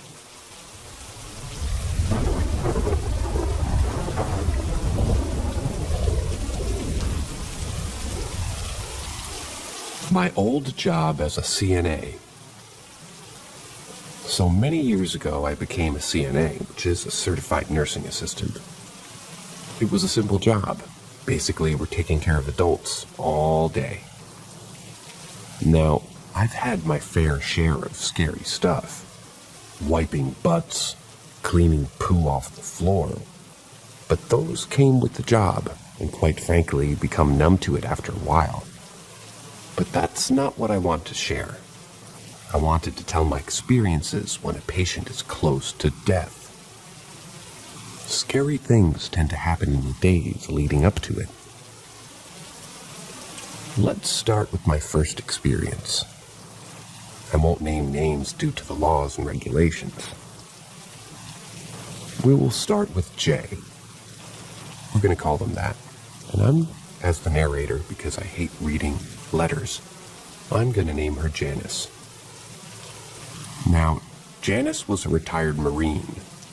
Oops. I'm going to now switch genders to Jerry. Jerry was a retired Marine who saw combat in Vietnam and a retired sheriff. Jerry was one bad dude. Years of smoking created a hole in his throat, so it was hard for him to talk. Although you could understand some things. Now, the first thing to change when close to death is the smell coming from one person's body.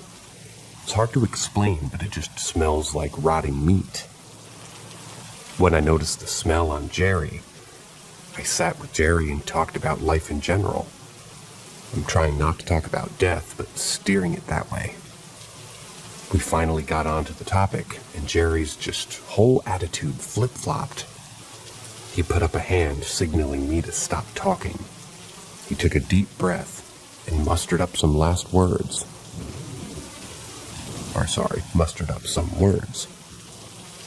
Last night, man was in room. My heart sank. Tall and dark, wearing top hat.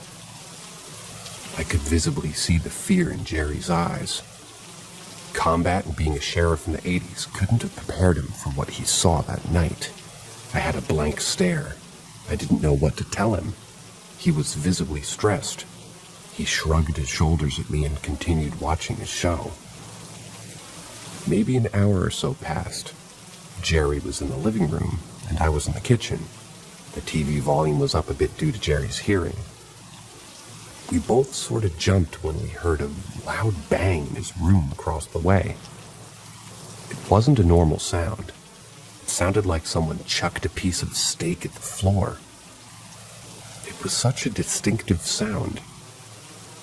Even with Jerry's hearing, he heard it. He looked over to me with an eyebrow raised. I assumed it was someone in the house. I looked at Jerry and told him to stay put. I needed to check the house. Now, I slowly rounded the corner to the hall. I looked towards his door and saw a shadow from underneath. I I slowly crept up to the door and yelled, "Get out of this house now or I'm calling the police." I opened the door quickly. There was nothing. Everything was untouched and in its place.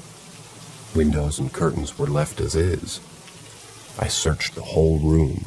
There was no one. I went back to Jerry and explained what had happened.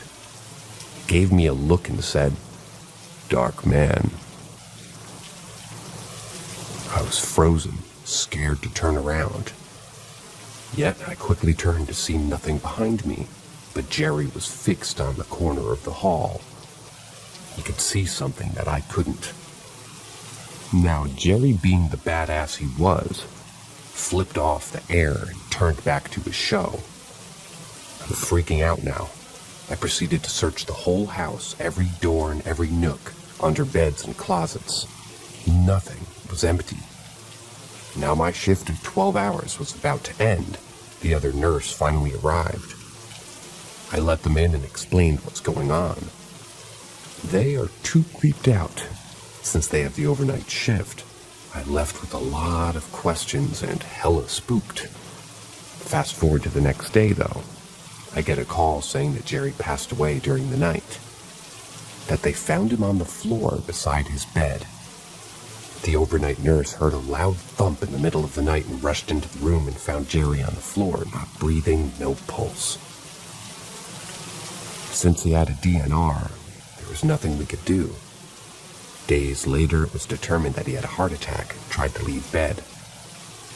He had rolled to the edge of the bed and his body rolled off the side, hitting the floor, making a sound like meat hitting a solid floor.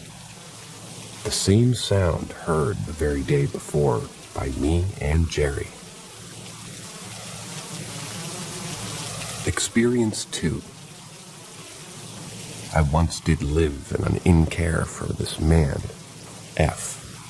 Frank. I'm going to call him Frank. Frank was an older gentleman.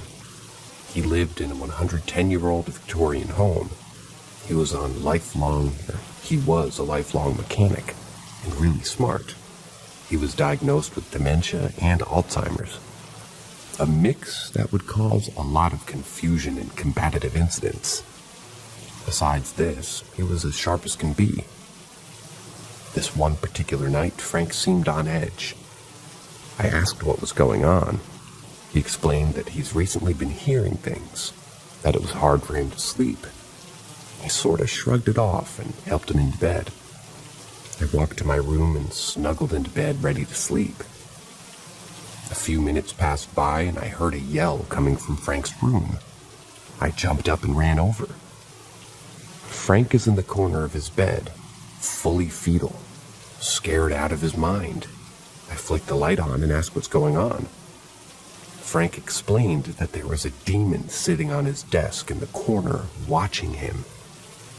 He explained its skin was black like burnt and char, its eyes sunken in with black voids. He said that it smiled at him. Now, as a medical professional, it's imperative that we keep a professional standpoint, but that night shook me to my core. I talked about God with him and prayed with him. All the time, Frank is glancing around me at the desk over and over.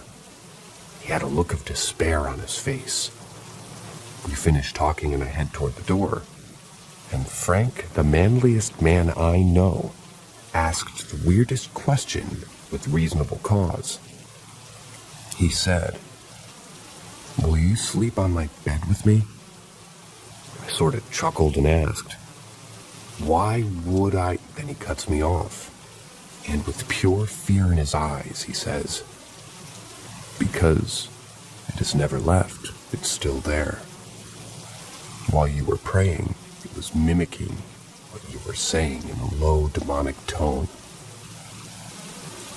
Now I'm completely spooked. Nothing could have prepared me for that response. I tried my best to keep a straight face. Remember, professionalism. So I responded, "Of course, but I will sleep on the recliner in the corner." Needless to say, I didn't sleep that whole night. A few weeks passed and it was morning. I was helping Frank out of bed. He turned quickly and was fixed on an old oak stair out the door. He was very distracted. He didn't speak the whole time. And when we walked downstairs, he was fixed on the top the whole time. We sat down for breakfast. He dropped his fork on the plate and sat back, looked me in the eyes. He pointed to the doorway in the kitchen. "Are those your nieces or something?" I was taken back. "What?" I asked, confused. "Those kids there, are they with you?" Now I began to feel a cold wind down my back, and chills formed from my head to toe. "Frank, there are no children there." Child's laugh came from the staircase. I jump up. Frank turns toward the corner of the room and asks the wall, "How long have you been dead?" I screamed out, "Frank, what the fuck are you talking about?"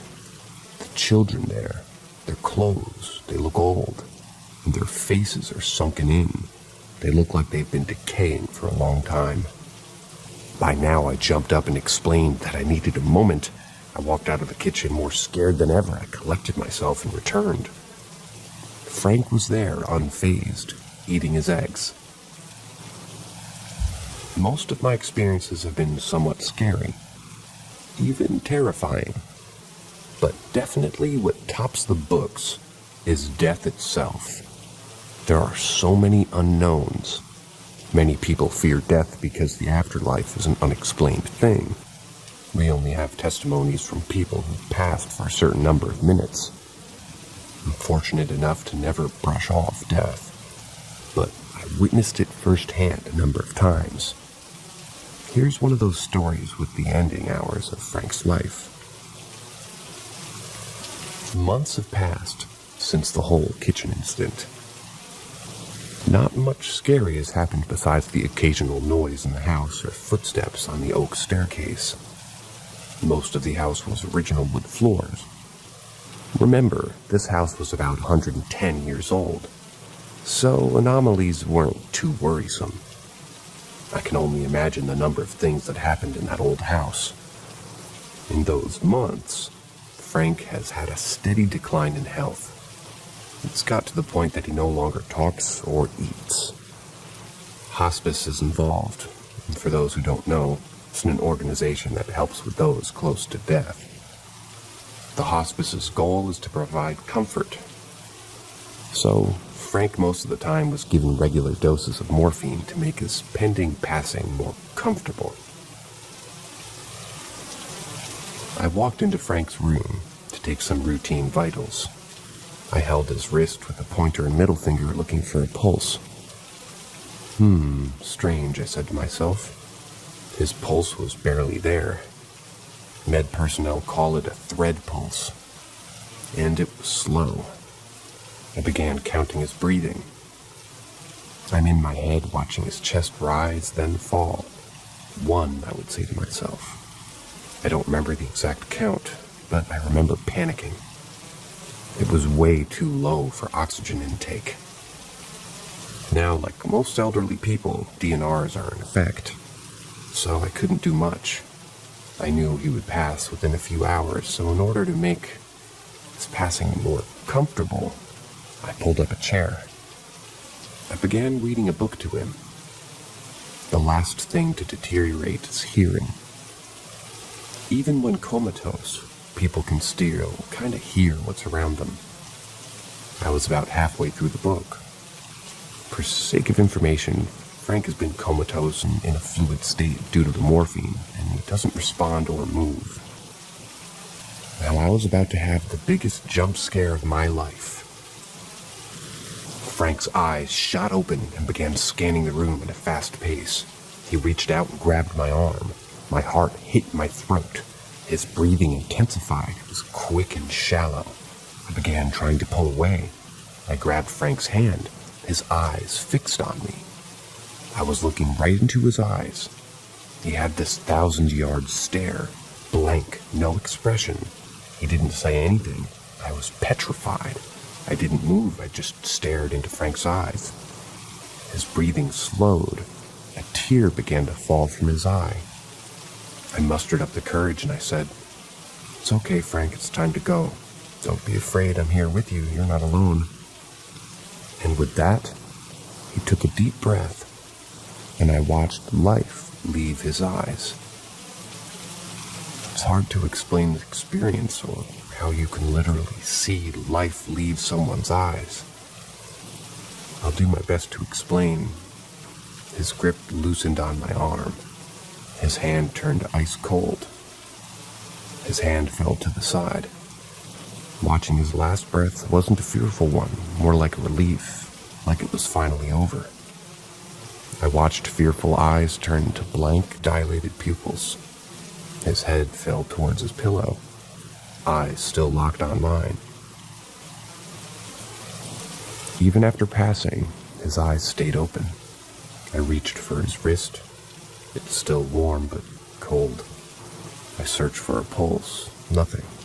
I reached for his neck. No pulse. Watch his chest. No rise or fall. I checked my watch.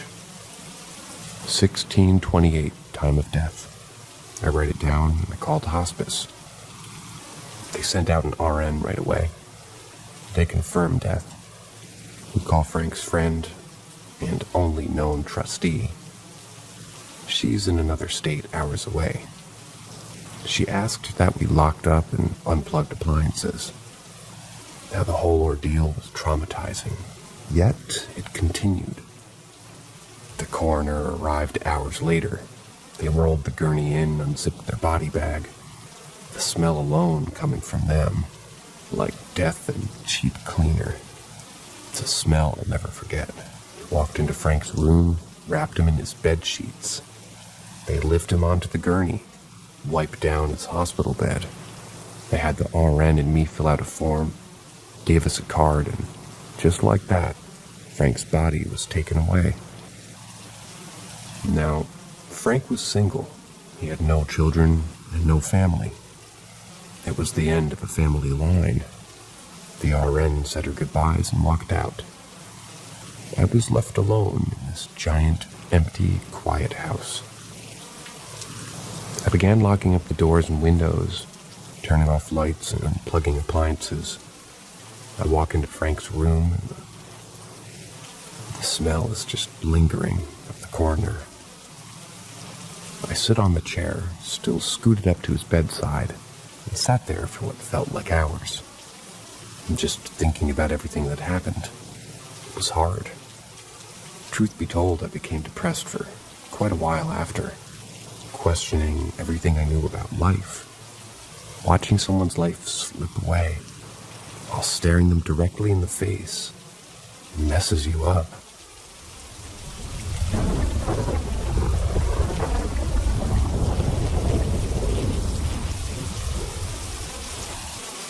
Ouija boards are bullshit. Right? I was about 18, and I was hanging out at my friend Joanne's house with some other school friends. Can't quite remember how we got onto the subject, but towards the end of the evening, Joanne thought it would be fun to perform a seance. Joanne and her family were from Cape Town, South Africa, and had deep-rooted interest in the spiritual. Or at least, that's what Joan made out to us. With the lights off and candles lit, we all sat around a round table, with cards fanned out around the edge. Each card had a letter of the alphabet, arranged A to Z, and a shot glass placed in the middle. Joanne starts speaking out to the spirits in Afrikaans. I remember pulling a face and rolling my eyes. It was too dark for anybody to take offense. At the time, I was an insufferable, enlightened, atheist teen dork. You know the type. Cringy 4chan edgelord who thinks any form of spirituality or religion is beneath me and my superior intellect. I never wore a fedora, but I was damn close. However, what was about to happen made me question everything. It started mundane enough. A few questions were asked, and the shot glass was resting on her fingers started to move to and fro, until eventually one of my friends asked the spirit if they were associated with anyone in the room. The shot glass moved directly toward me. Incredulous, I asked the spirit if you were associated with me and what my mother's maiden name was. My eyes fixate on the letters that spell out her maiden name, Jones. But the glass just started spelling out something different.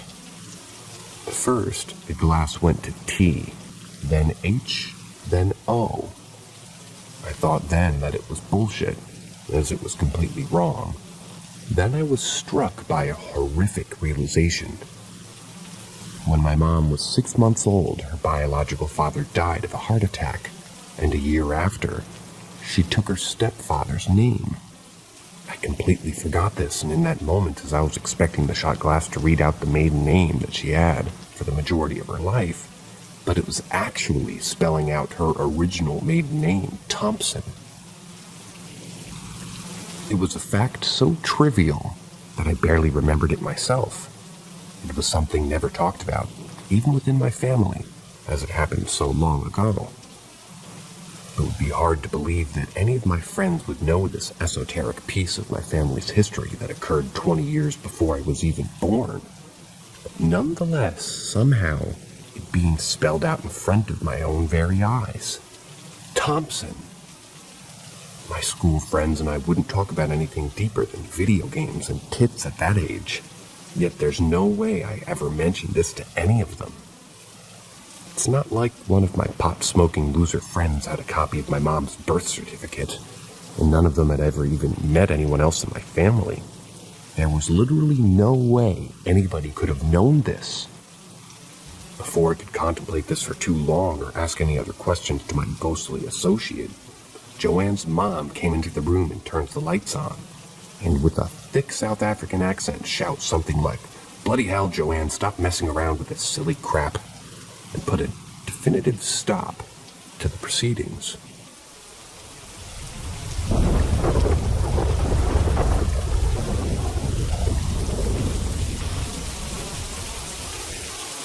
Ask Reddit. In my senior year of high school, I was stuck in writing class with all grades for a semester. I was sat next to a group of rather loud freshmen, much to my dismay, and despite trying to remain as recluse as possible, one of the freshman girls would occasionally try and chat with me. Because of my grumpy nature, she began calling me Grandpa, rather affectionately, and only she in the group would bother to talk to me. We definitely weren't friends. She was just too loud and bubbly for me. But even as the semester ended and we changed classes, we passed each other every morning on our way to first period. She would always call out, "Hey, Grandpa," as she passed me with her group of friends. In late March, it began to buzz around the school that a freshman had committed suicide. It was sad to the upperclassmen, but we never dwelled on it, because beyond hearing about the suicide prevention the assembly freshmen were required to attend, it never affected us. In mid-April, I was running late to my first period, and this particular day stuck out to me, because I'd actually done my first period homework, which I never did. And if you showed up late, any work turned out wasn't credited. As I was running down the hall, I saw the freshman girl alone and leaning up against the wall. She looked at me and said, "Hey, Grandpa," in a very sad voice. I quickly said hi and ran off to class without another thought. Fast forward to my last band concert of the year, and the final song was sung by the choir in dedication for the fallen freshmen who had been in the group. I glanced down at the program to see what song they were singing, and for the first time ever I saw the freshman's name. It was the freshman girl. I was immediately frozen stiff, much to my bandmates' confusion, and asked if it was a misprint. Nope, it was her name. I looked her up and the death date in the obituary, and it was March. But I'd seen her in April, alone, and so sad-looking. I cried on my walk home after the concert, and still to this day, I have homework that I was never credited in April because I ran late. If anybody else other than the narrator remembers this, I apologize for my editor having posted a repeat story. But as the reader, I'm pretty sure I've heard this story before, so nope, you're not crazy.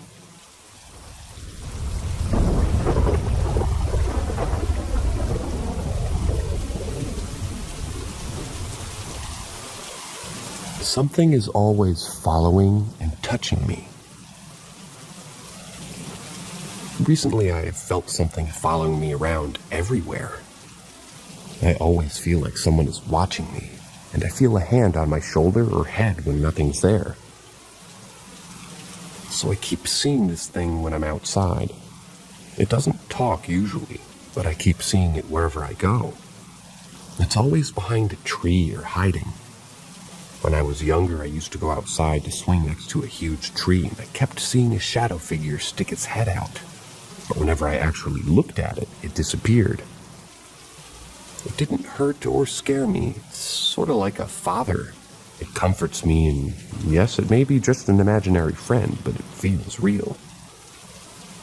I keep feeling it touch me on my shoulder, and I feel it next to me, always beside or behind me. When I sleep and face the wall, I feel it behind me. There are times when I see it, or hear it in the closet, or in the hallway at night, but it doesn't harm me. When I say it doesn't harm me, and it says it brings no threats, it's comforting to me, and I talk to it sometimes, and during school I write about it and I draw it. I might be crazy, but it looks so real and feels real too. It's super tall, no face, no accessories, nothing on it. A shadow figure, really skinny. I can almost see its bones. It has a low, sort of raspy voice. It's nice and kind. It's never made me feel threatened or scared. I feel happy and relaxed and welcomed by it. I never can touch it though, but it can touch me. If I try to touch it, it fades away. It's not around me all the time, but he comes to me when I feel stressed or scared. No one else seems to see him, but I know I see it. Also, I don't just see him behind trees. Sometimes when I swing, I see him next to the road, and once I saw him next to the road somewhere else, but it was signaling me to follow it.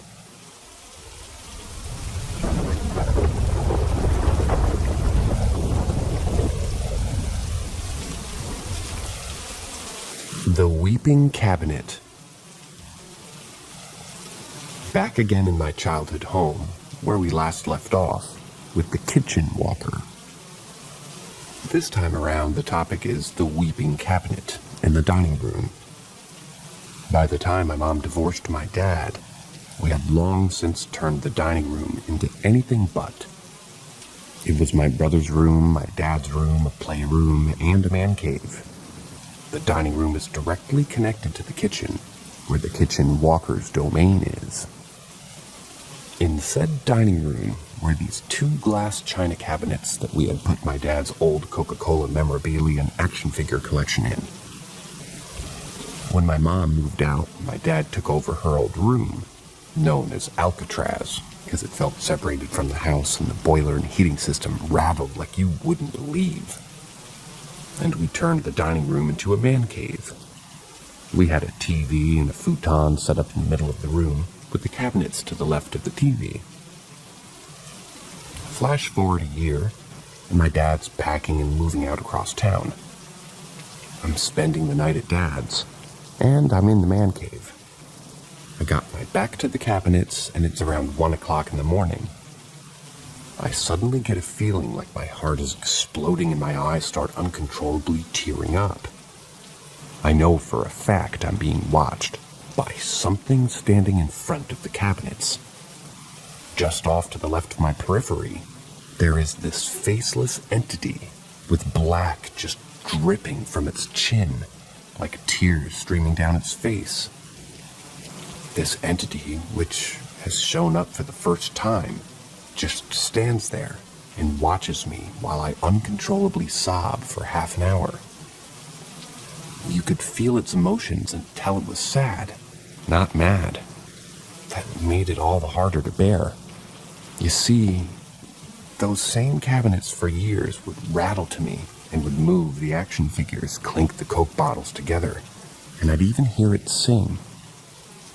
My dad had an old Coca-Cola speaker without batteries, but I still remember hearing occasional nursery rhymes.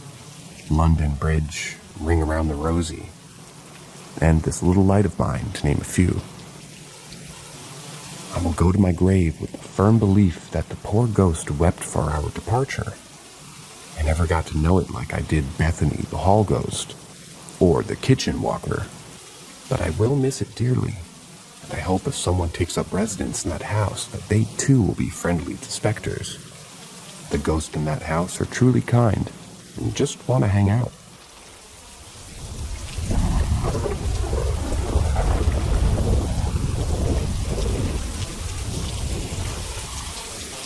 Hazmat man in Pennsylvania. I was doing a delivery for work about an hour ago from typing this. The delivery was in Grove City, Pennsylvania, and the unloading area was right off of one of the roads in this particular part of town. As the guy started unloading my truck with his forklift, a couple other guys came out just to chat.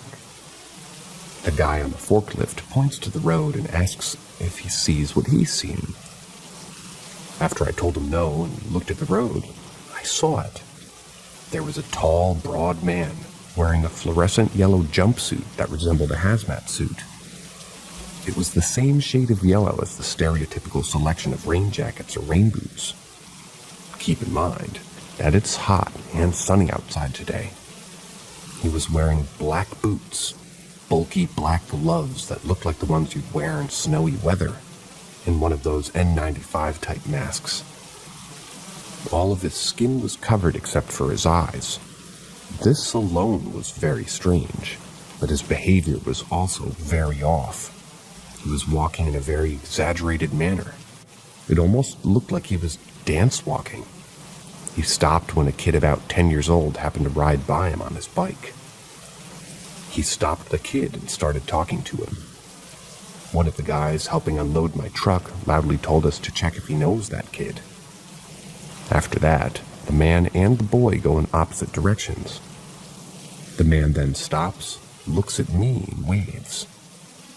It was hard to tell, but it looked like his eyes were squinted as if he was smiling. A really big smile under his mask.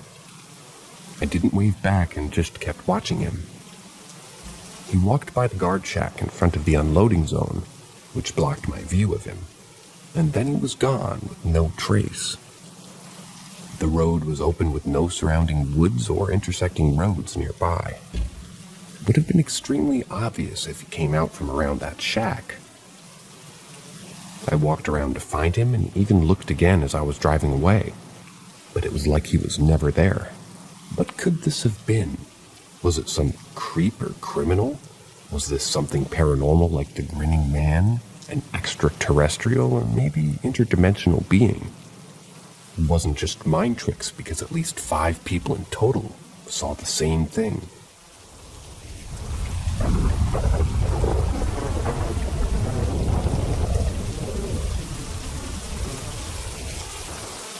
Demons attacked my house. I was around 9 or 10 when this happened. I was living in a 1-story, 3-bedroom house with my mom and 3 younger siblings. It was the middle of the winter, maybe late November. While our house was small, the yard and backyard were combined around a football field of land, with a hill and railroad tracks in the backyard. It was noon, and my mom was making lunch, and since I couldn't find anything, I asked her for something to watch. She heard about a documentary on a really haunted house in our hometown of Indiana. In Indiana. I believe the documentary was called The Demon House. Could be wrong, though. I found it and I started watching it. I know it's not something someone my age should have been watching, but anyway, during the entire documentary, the narrator kept saying, "The truth is this video is haunted." Me and my mom thought it was bullshit, and we finished the documentary thinking that it was all right. That night was the worst night I've ever lived through. During the night, I heard banging on my sister's window. Our windows are right next to each other. I told my mom about it, but she thought it was just shrubbery, because there was a tree right next to the window. I went back to my bed, and then it moved to the other side of the house. Went from the back of the house to the left of the house from the front. At this point, it was by the kitchen. At this point, my mom calls the police to see what's going on, but they arrived and the screen door just bangs on the frame that it was supposed to be on. When the cops got there, they said that it was probably just the screen door. After telling them the banging was in the back too, they walked around there and looked around. But what they told us shook me to my core. There were no footprints. It was snowing. I don't remember what happened from there, but when I woke up, that next morning there was banging on the window right next to my head.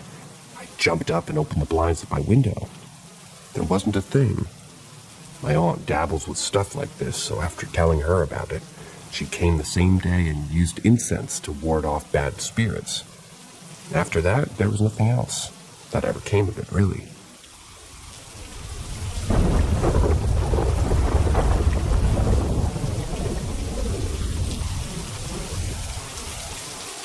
My Ouija board experience.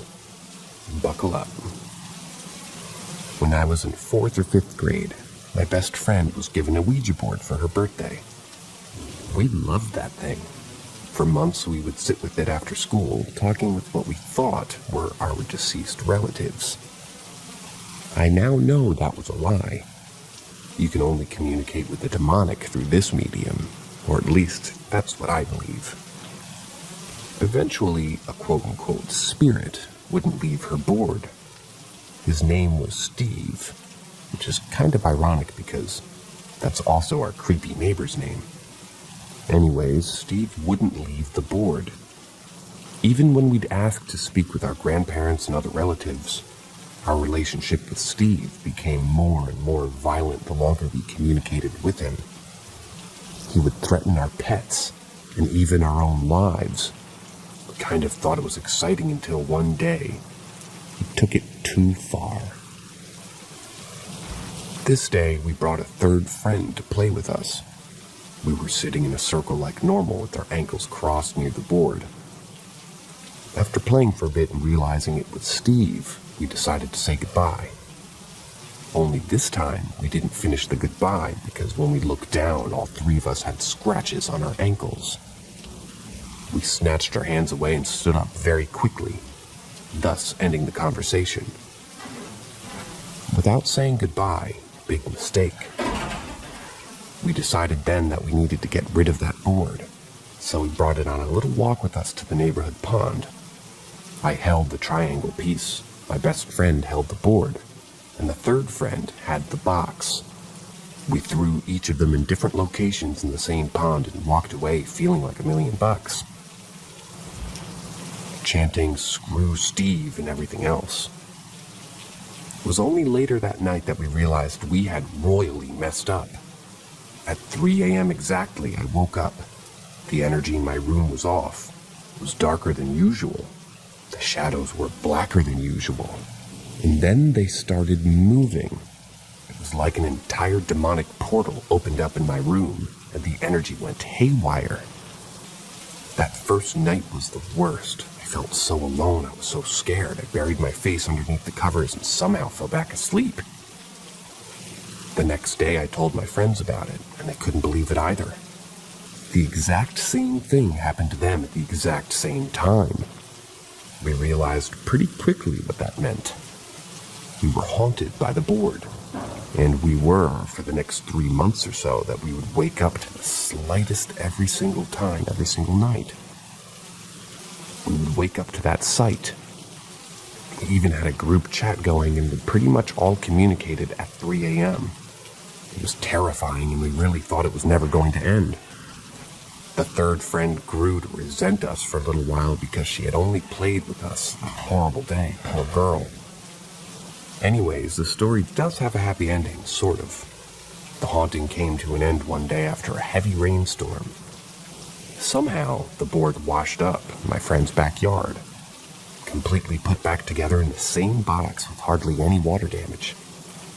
My friend kept it underneath the stairs in the basement for many years, so we had never hung out in the basement alone. Eventually, she did something and kind of left it at a friend's house after a sleepover. Pretty sure the girl doesn't even know that she has it.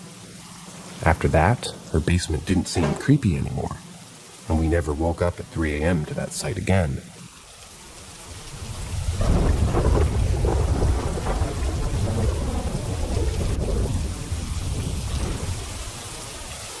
There might be a spirit following and pranking me. I've always been able to see, hear, and feel ghosts and spirits since I was a kid. My ability isn't quite strong, so it doesn't happen all of the time. But I've for the most part gotten used to it, and have had contacts and actually made me laugh too. With that said, I think there may be something following me, but I'm not totally sure yet. The first incident happened earlier this week. I was in my bed laying down and browsing Facebook when I heard a dog whining, literally right next to my face. We had 3 dogs, 2 smaller and 1 medium-sized one. The smaller dogs usually sleep in the bed with me, while the mid-sized dog sleeps in my husband's room. The thing is, all 3 dogs were not in the room with me at the time. Mid-sized dog was in hubby's room, while smaller dogs were hanging out with hubby in the living room. I sat up in the double check, and sure enough, no dog in my bed or room. I called out to them, and one of them ran down the hallway and into the room, and a few seconds later, the other one came too. I didn't think more and told them to go to sleep, so they did. Last night, as I was leaving my sister's house, I did what I always do. I turned on the porch light, opened the door, and looked down to get a key out of my purse. As I was doing that, I felt a presence, and at the same time, a kissing sound right in front of me. It literally made me stumble back and look up in shock. Naturally, there was nothing. It spooked me enough that I quickly put the key in the lock, closed the door, locked it, and left. All without turning off the porch light. Sorry, sis. I haven't been spooked like this in quite a while now. Last year at the old office building, which I actually didn't mind most of the time, since most of the time they were quite juvenile. This time it didn't feel malicious either, but both incidents were loud enough to catch my attention.